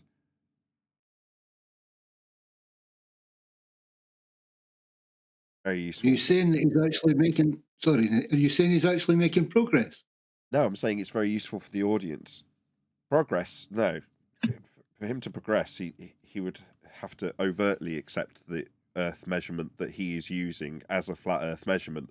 He can't. He's in cognitive dissonance. So while he needs to accept it because he's going to move forward and prove that the Earth's a sphere with it, in his mind, it's I'll be proving an Earth's a sphere with it. It being the flat Earth measurement that's used. But if it's just it rather than a flat Earth measurement, he can delude himself that he's proved a sphere with it. Now that isn't making him move forward, but the audience hears that and goes, okay, he's not saying no every time Nathan demands that he accepts the flat Earth measurement. Why doesn't he just say no? Surely we better measure it sphere-shaped. Well, they're not getting that. They won't get that because they will be using a flat Earth measurement to claim a globe with it. Hence his tacit acceptance. As opposed to just saying no, we don't measure Earth flat. Which if it was globe-shaped, we definitely wouldn't be measuring Earth flat, would we?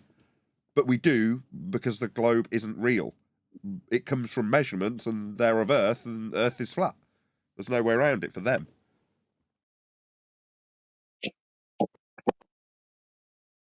But no, he's not making progress. Definitely not. He's in a lot of pain and wants to tell me I'm a nasty human being when I point out Earth requires it be measured flat for his claim. Then I'm a nasty human being. Horrible human being.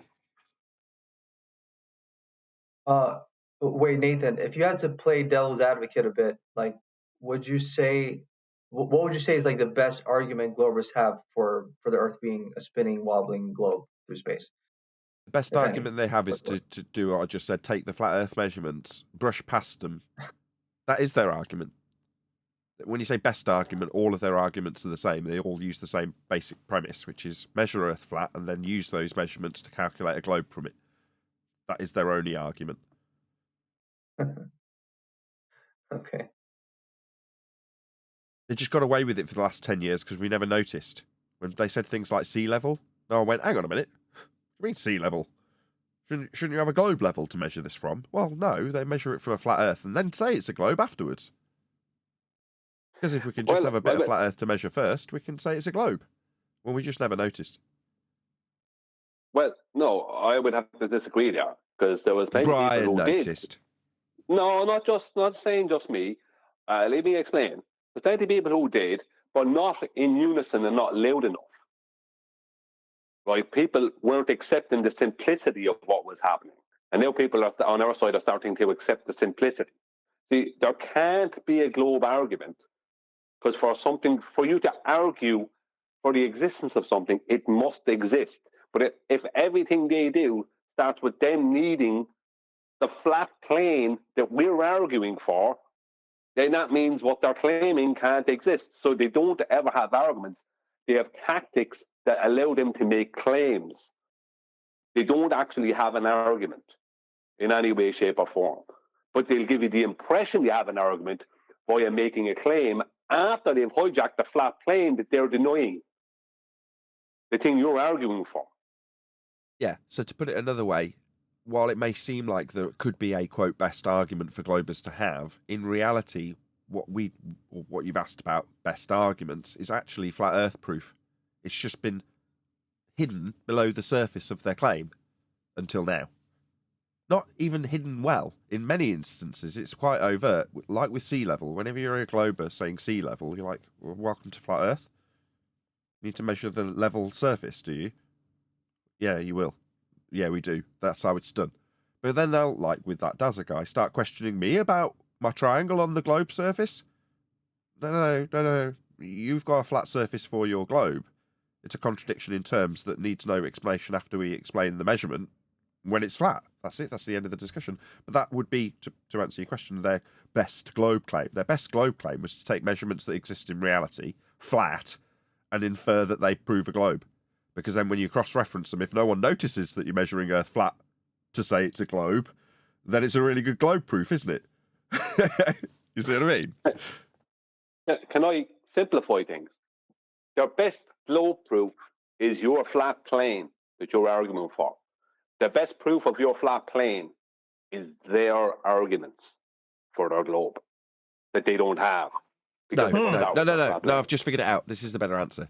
The best globe claim is to take a flat Earth and pretend it's a globe, and then take a different version of something you don't say, claim to be a flat Earth version of reality, and put those two things in false dichotomy. So that on one side you've got what starts with the flat Earth measurement and then is inferred to be a globe proof, stacked up in false dichotomy against a misrepresentation of some strawman model that they say is flat Earth. And when the flat Earth measured globe, in quotes, wins, they infer victory for a globe that actually exists in physical reality. When all they're really doing is stacking up their flat Earth measurement against a flat Earth measurement that they strawman you with. That's their best argument, the false dichotomy. There you go. Interesting. So I might be totally wrong about this because I'm not like that familiar with like logical fallacies and this kind of thing. But for some reason, the way you guys were describing that just now, would that be considered what's known as a reification fallacy, or is that something else? Yeah, it's a reification fallacy. If you go and measure something and then pretend that your extrapolation thereafter is real, then the extrapolation inferred to be reality is a reification fallacy. So, for example, you measure an angle to a star and get a radial value by that measurement. You then take that measurement and turn it into a spherical radius instead of a flat circle. And then you take that model of a sphere and say, we are living on this sphere that's in this model. Well, that's a reification fallacy. Right. Okay. So it is applicable to what you're just describing Globers do. how they take flat Earth measurements and somehow bait and switch and turn it into a globe somehow. Yes and no. I mean, they're inferring that the globe that's wrapped around the position they're measuring in hell is the world that we are no longer standing on because we're in hell, but it's still the world we're in because we're on a flat plane in the middle of it. So kind of yes and kind of no. Gotcha. Okay, cool. That's not where they start. They start on a tangent plane and then justify putting you in hell by saying that the lights are coming in parallel and therefore it's basically the same as being on a flat plane in hell. So that's where we'll put this angle that we weren't capable of measuring off a curved surface. So we'll take this angle that we weren't capable of measuring and put it somewhere that it is actually an angle where we couldn't possibly stand, and everything's cushy. That's why we're on a globe, obviously. That's their argument. Yeah. You know, I wasn't, unfortunately, I was not here earlier, Nathan, when you, I guess, first joined. But is there any way anybody can give Brenda another chance and unmute them? I like to get my popcorn out to hear them cope about how the Earth is possibly not. No, she just lies. Okay, that's fine. I mean, as much as it's fun, and I appreciate the Right. entertainment value, it's from my point of view, the channel this is going on isn't marked as entertainment; it's marked as education. So when someone's just here overtly lying, like Brenda, that doesn't do anybody any favors. It's entertaining when we prove her wrong. Right. Yeah.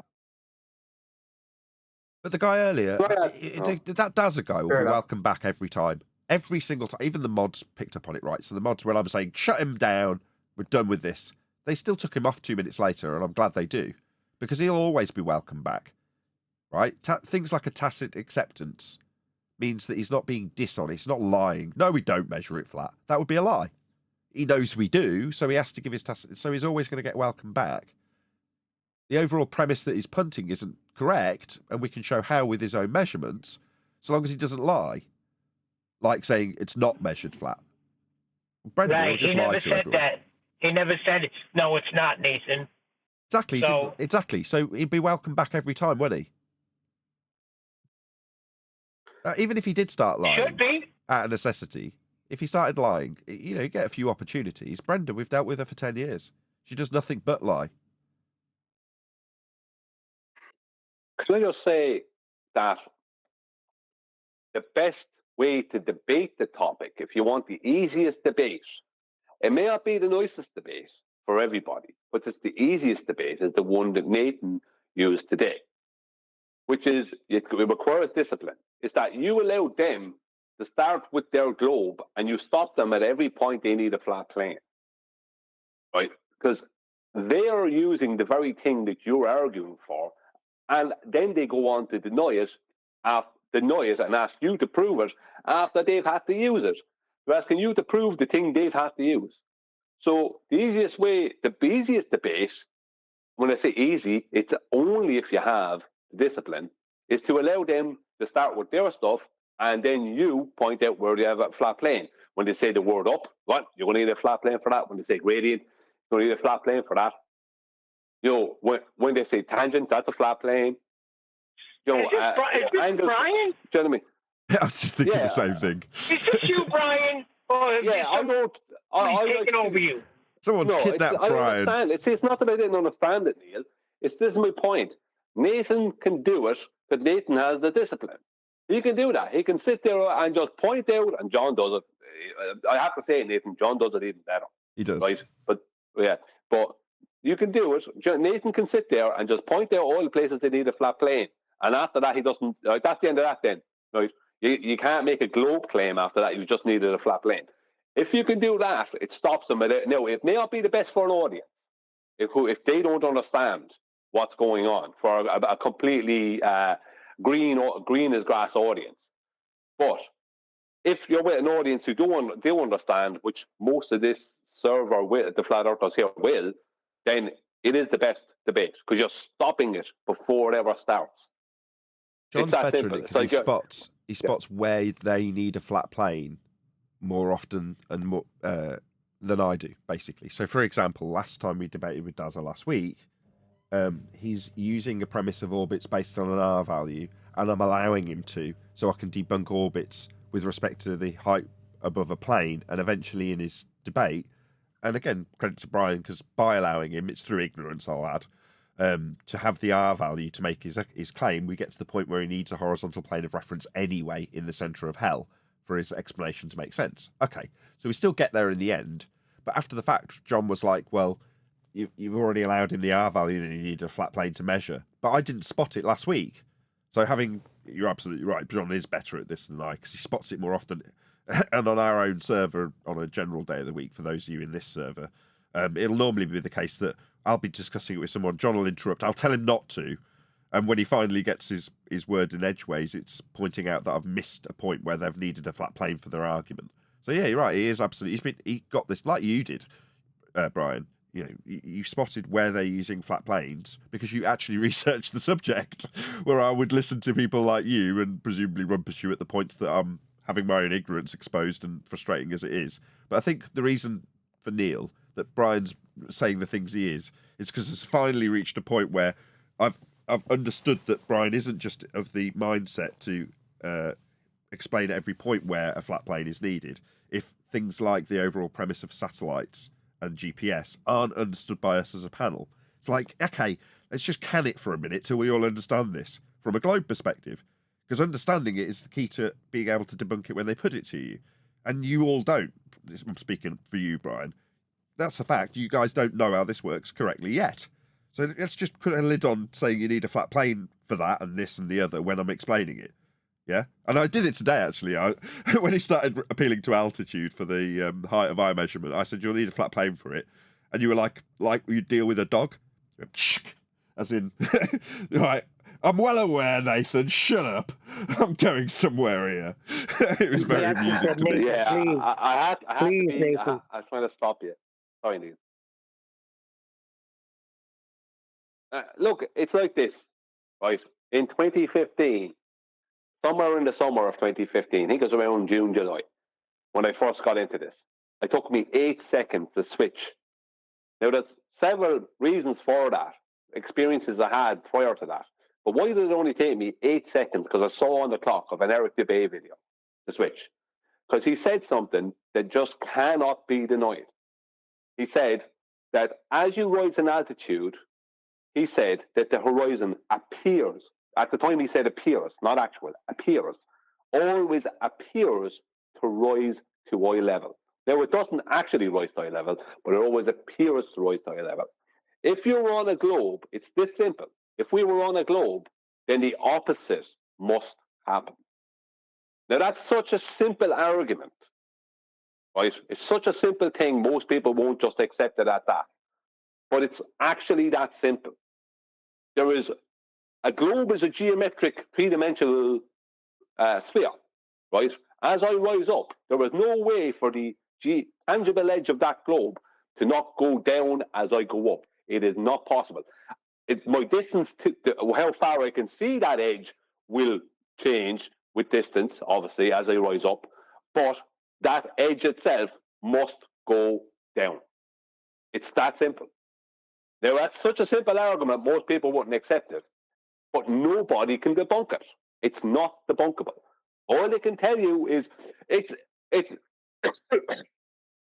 over 6 or refraction, which is not refraction. Do you know what I mean? That's all they can come up with. It's a mirage. It's anything but reality. It's that simple.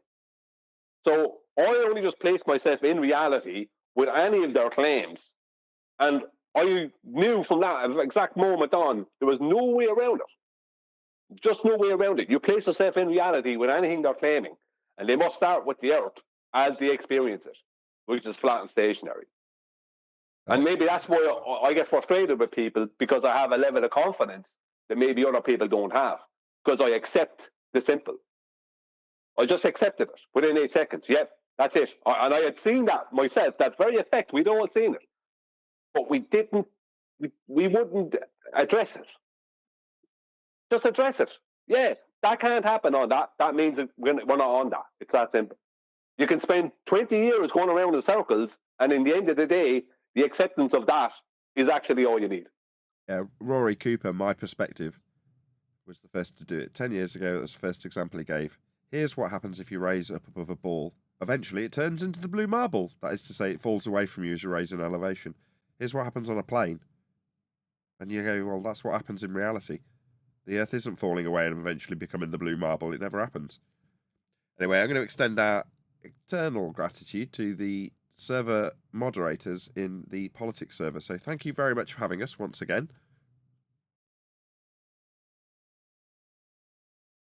Thanks, everyone. You're always welcome, Nathan. And if there's anybody from the globe side of the argument that wants any further questions answering, we'll be here next week, punting the notion that Earth must be measured flat for all the people on the flat Earth side that want to debate this subject. So thank you very much for having us. This conversation will continue in the Flat Earth Debate Discord server if anybody wants to pop along there. I'm sorry, not overly straining the politics server. But thank you very much for having us. And as I say, I'm going to disappear and join our own server. We'll be back next week. Thank you again for having us.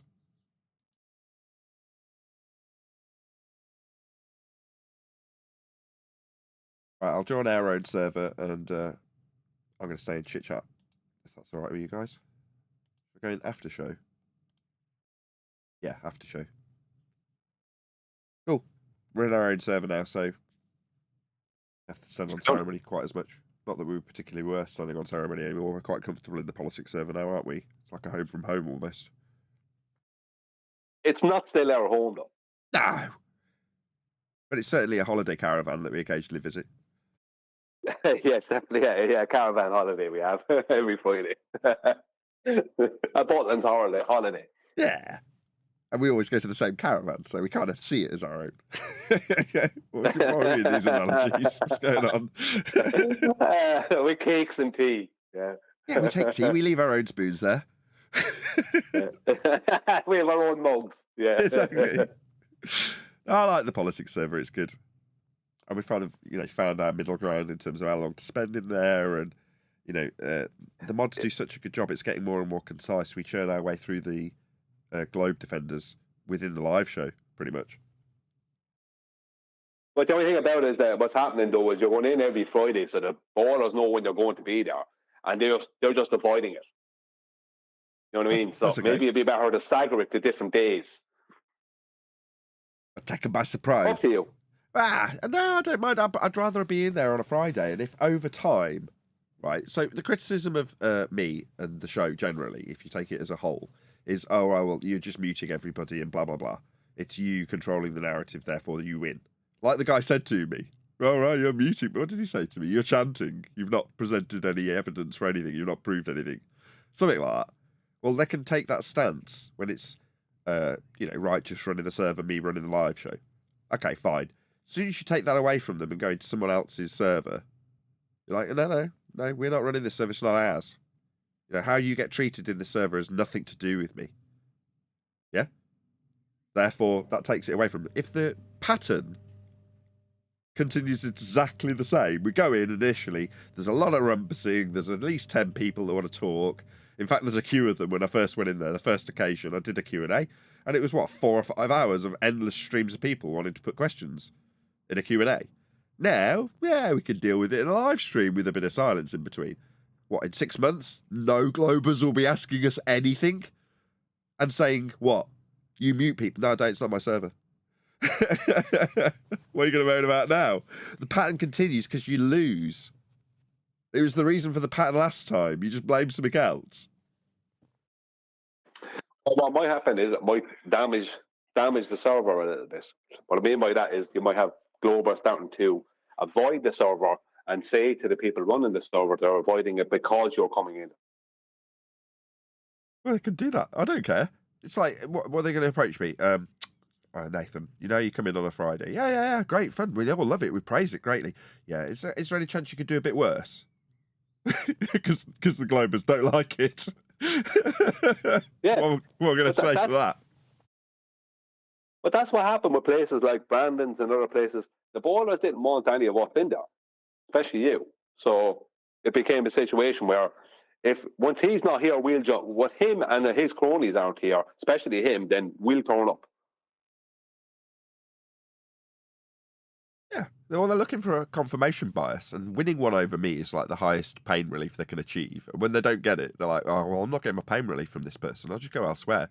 Oh, well, why don't you go and get your pain relief from him? Oh, because he's got a mute button. Oh, no, he's a different server. The server operators are too sympathetic towards him.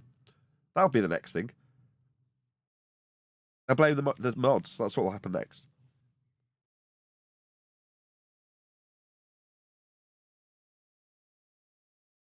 I don't care. They can make all the excuses in the world, can't they? They'll eventually come back. Look, what's his name? Kosho was in chat the other day. He'll be popping in. Timmy Clown came in. They have to. They need their pain relief, but they don't get it. So I don't understand why they keep coming. But there was a time when they were protesting FED, right? Wasn't there a protest? Yeah, right. Go ahead, Vax. It was weird seeing Kosho. Oh no, I'm just saying it was weird seeing Kosho in here because usually he's over on Geo's. I've never seen him leave there. Yeah, they all come crawling They back. always have to come back to Daddy. I'm not trying to talk about people that aren't here, but Kosho's like one of the weakest Globers I've ever encountered. That guy's like a tier 5. Is that right? What, Hurricanes moving a straight line? A little knowledge is a dangerous thing, right? So Kosho's got a little knowledge, and therefore he falls into a lot of pits. I know what you mean. I did appreciate Skip and Brenda even for the day. It just felt like what were we going to learn that was going to be new with her? You know, Nothing. It just deceives the audience with a short attention span that might leave halfway through the discussion, which you'll attempt to drag out as long as possible. It might have been you, Adam, but I think you left a comment to that effect in one of the videos. You're like, "What did this achieve with Brenda? What next time? Just remove her immediately. What does she have to offer?" It might have been you, it might have been someone else, but there's been a couple of people that have left me that sentiment, and with that in mind, I went, "Why do I want to talk to this person? What does it achieve?" I've already banned her from this server. She's one of half a dozen people that got banned from Flat Earth Debate Discord server. Not for that reason, but the reason's justifiable by me. She managed to get in Bully Boy. I heard her say Bully Boy at the end. Hold on, Neil. Go ahead, Adam. I was just saying once or twice. I definitely put that up. Go ahead, my bad. Yeah, I thought so. I could have swore it was one of your, at least you and others with a similar sentiment. But yeah, I do remember you saying it and thinking, yeah, you're right. What's the purpose of the channel? What's the end game? What are we trying to achieve? Does she assist that? No. Does that Dazza guy assist that? Absolutely.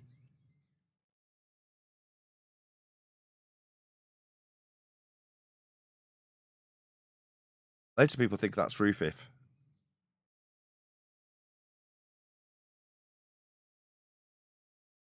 But at least dozen commenters that have said, that's Roofif. It's not Ruhif. Ruhif is not smarter than that. You think so? It's not Ruhif. No, absolutely not. I don't care either. Mate. just because we're talking about what people comment about.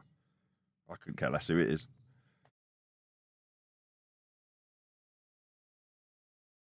Roofy knows it's flat. That's why he's so good. Yeah.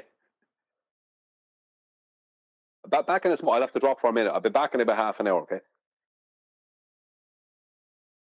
Roofy knows it's flat. Oh, God, yeah. He can't do the things he does and construct the nonsense arguments without constructing them knowing that it's flat. The better they are, the more obvious it gets. Like the more they try, the harder the easier it gets, the flatter it gets.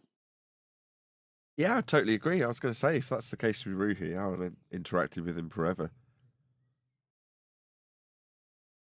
Memory, the last time I interacted with him, he gave me money. Am I wrong?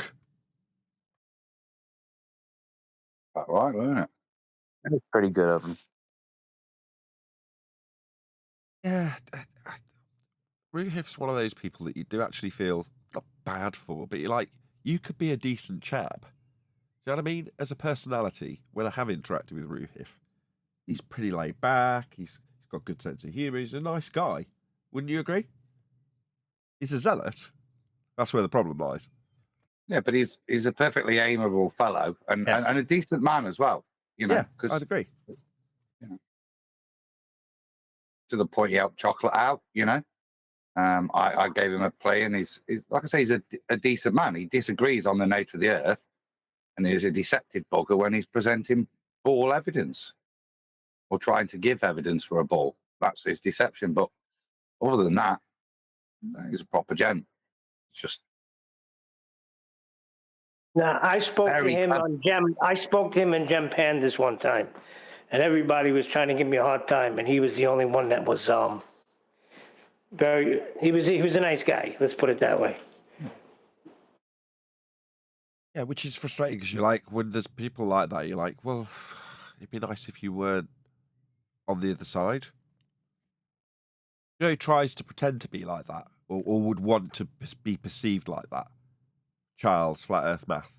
He creates a persona like we are describing Ruhif to be. Do you know what I mean by that? no, because Charles is snide, smarmy, and not somebody I'd have a pint with. Really, if I would. Yeah, maybe I'm wrong. You're right. Charles is smarmy politician. Ruhif has a certain charm. Again? I was just saying, Ruhif, he has a certain charm about him, you know, even though he's one of those people that, you know, you can't say something true without kind of leading you to a lie. But yeah, you want people to be people. You want people to be real and good people. And globe is insulting. And if you're arguing for a globe, it feels insulting by this point. No, I think Ruhif's a liar. Yeah, I think He that likes to was say, Meekin's point. Sorry, go ahead.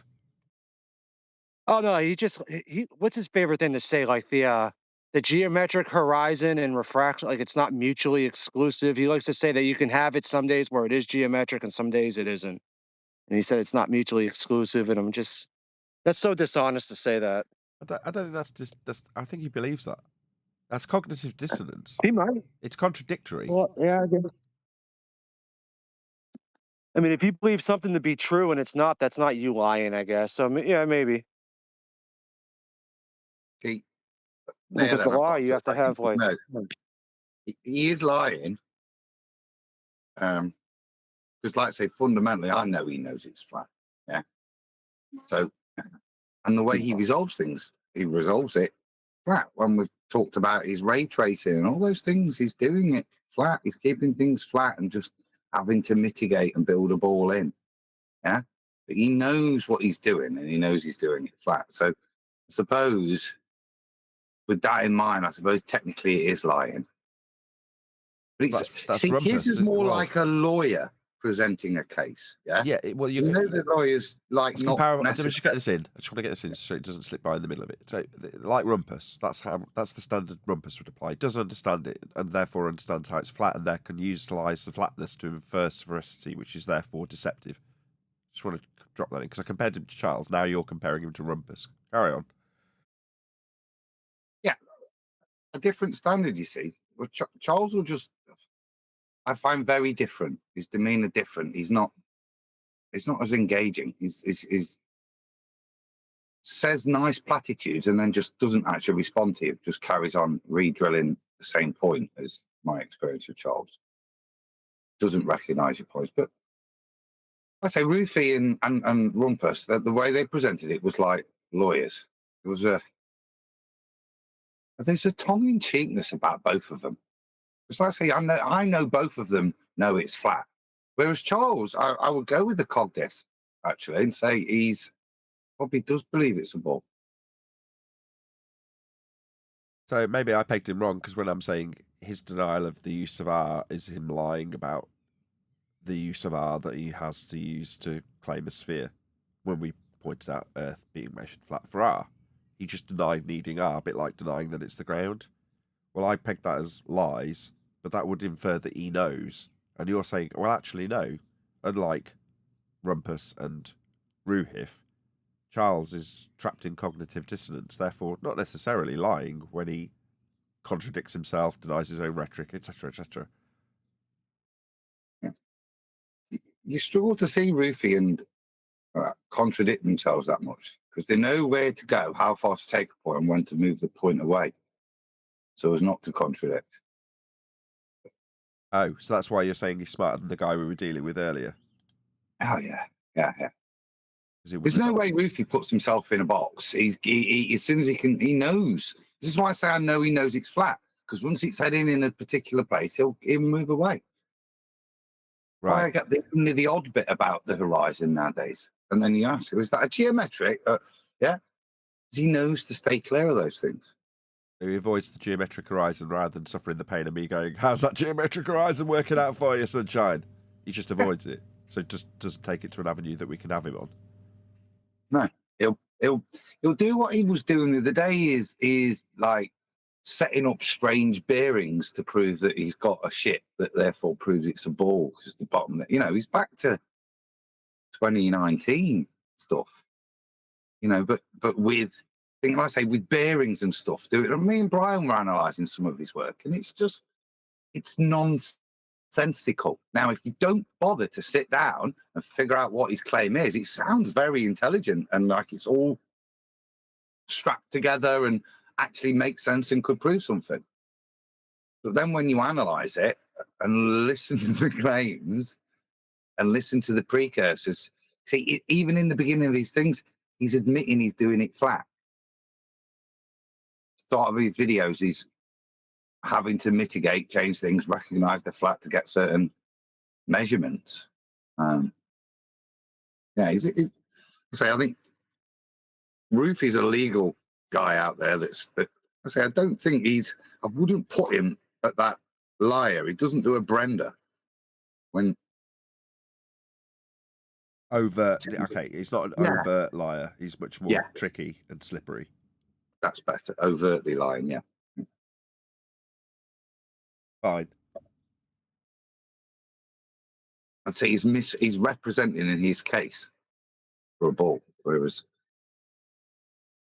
like a slime ball scumbag lawyer with a defence case. I mean, I say slime bag scumbag. Everybody's entitled to a defence. If you've murdered somebody and you need a defence, then you're entitled to have a lawyer to defend you, to mitigate for whatever the most severe punishment you could potentially get, or potentially get you off scot-free, right? So everyone's entitled to that. And me calling them scumbags isn't very fair. But by the same token, when it's comparative to what they're doing here, and they know, then it is scumbaggery. What do you call it? Shithousery? Shithousery. That's what it is. Yeah, and that you see, shithousery is fundamentally a compliment. Yeah. So yeah, I would say rumpus, Rufy, good quality shithousery. Yeah. Because and I know he's talking nonsense, but he's got fair play to the kid. He keeps going. Good quality shithousery. Whereas Brenda, she's just a lying shithouse. Yeah, there's a big difference. Certainly, in the way I engage with instantly with Brenda, you're frustrated because there's not even an intellectual battle going on with Brenda. You're just dealing with a lie. Whereas if you're with Rufy, I say it's high quality shithousery, and you just got to work your way through it. It's like a puzzle. I gotcha. So it's at least you're not just into that's just an outright lie, and then having to go through it over and over and over again like you would with Brenda. It's like, where's his angle here? Where's he going? Like conspiracy cast. Tell you what, I'll give you a flat earth for your elevation angles. Now let's move forward. And if you could think, what an agreeable chap, and you move forward without twigging it, that's the fun you have with Rufy. It's like I say, it's a game.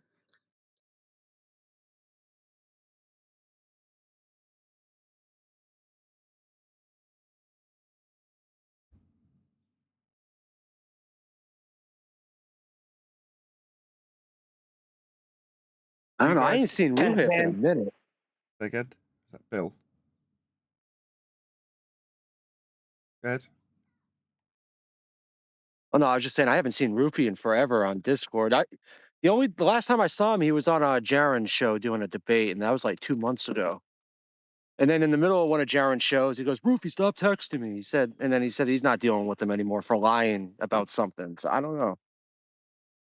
Because he used to be on here like 24/7 on all the servers and stuff. He was always like in chat. I haven't seen him in forever. But Discord gets old after a while. Sometimes you just need to take a break from it.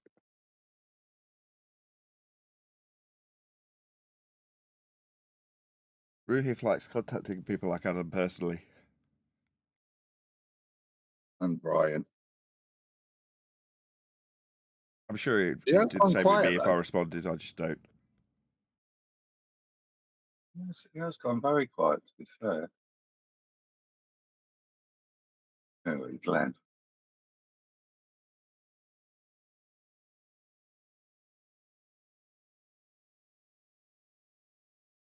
Oh, you like the QE? I sent him the QE. I'm sarcastic. I sent him the, the QE Bond music. They call him QE.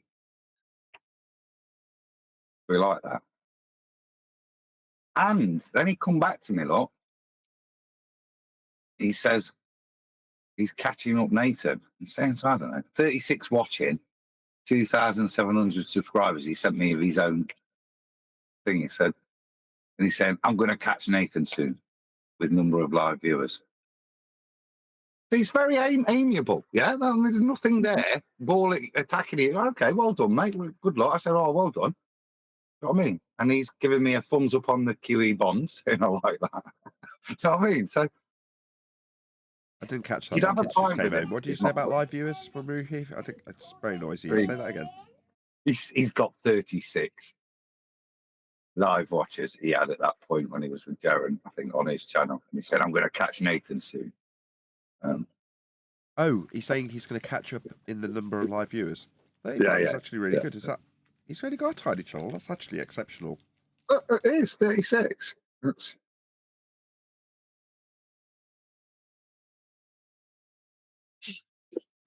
Yeah, there's often times that the repeat show on the second channel, which has got close to 10,000 subscribers, will have 30 to 40 people watching at the starts of it. So, yeah, very good.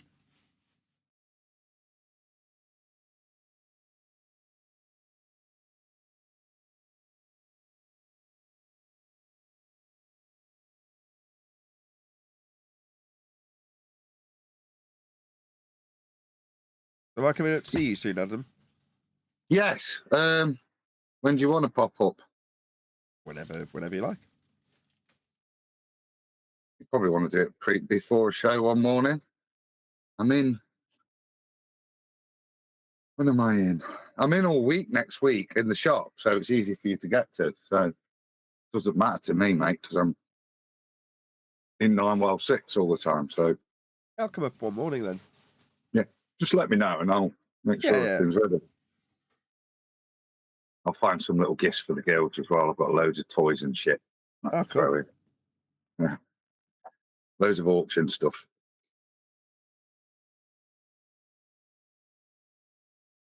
Yeah, well, whatever day works for you, mate, it's all good. So, cool. I'll arrange to meet with you next week. Yeah. Did you get through to Tony? Again. Did you get through to Tony? Yeah, we had a chit chat. It's exactly as I suggested it would be. Like, he's been doing things, and everyone's like, "Oh, have you fallen out with Auntie?" I'm like, "No." Well, yeah, but no. Not really, isn't it? Well, we disagreed on something, which is half the course on any show, and then he just got in touch with me and started talking about his house, which is typically what we'll talk about whenever he calls. So, you know, the fact that we'd had a disagreement several months ago on the show wasn't even brought up, which doesn't surprise me in the slightest. Nope. Not me either. People like to assume there's more drama going on than there actually is. Well, he actually said he's never coming back on the show. Yeah, but that's Tony saying that.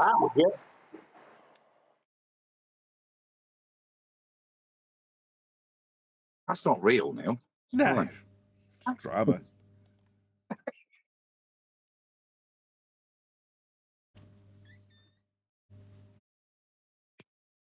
Oh, something interesting. You guys ever watch well, you guys know about Mark Sargent's show Strange World that he does once a week, his little 2-hour show that he does?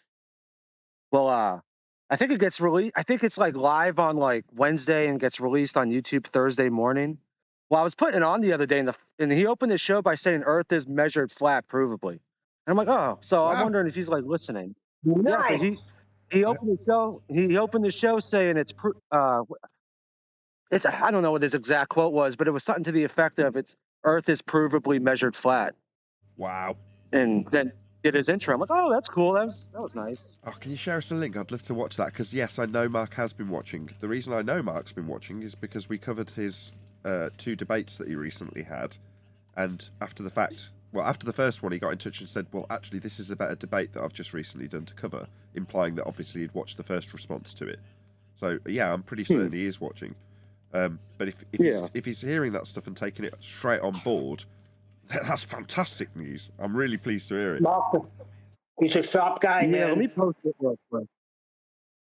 Let me go find it because it was just from his last. I just heard it like 2 or 3 days ago. Let me find it.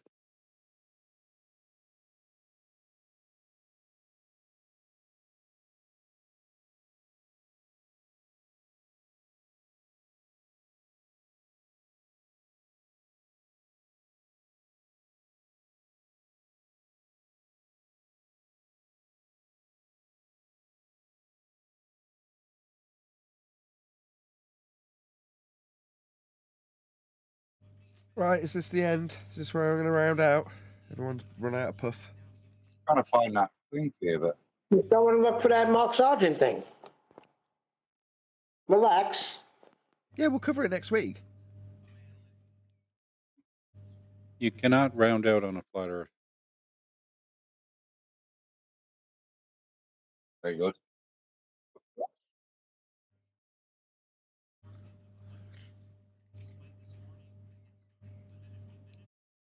I'm going to round out there on that note. So with that, I'm going to say another huge, massive, enormous thank you to both Discord and G Plus panels for making today's after show possible. And of course, another massive thank you to the Politics server for making the live show possible. You, in the Nathan Oakley or Nathan Oakley 1980 programming streams, for liking, commenting, sharing, subscribing, joining as a Nathan Oakley 1980 channel member, and all that good stuff. I've been Nathan Oakley, and I will see you all in the next video.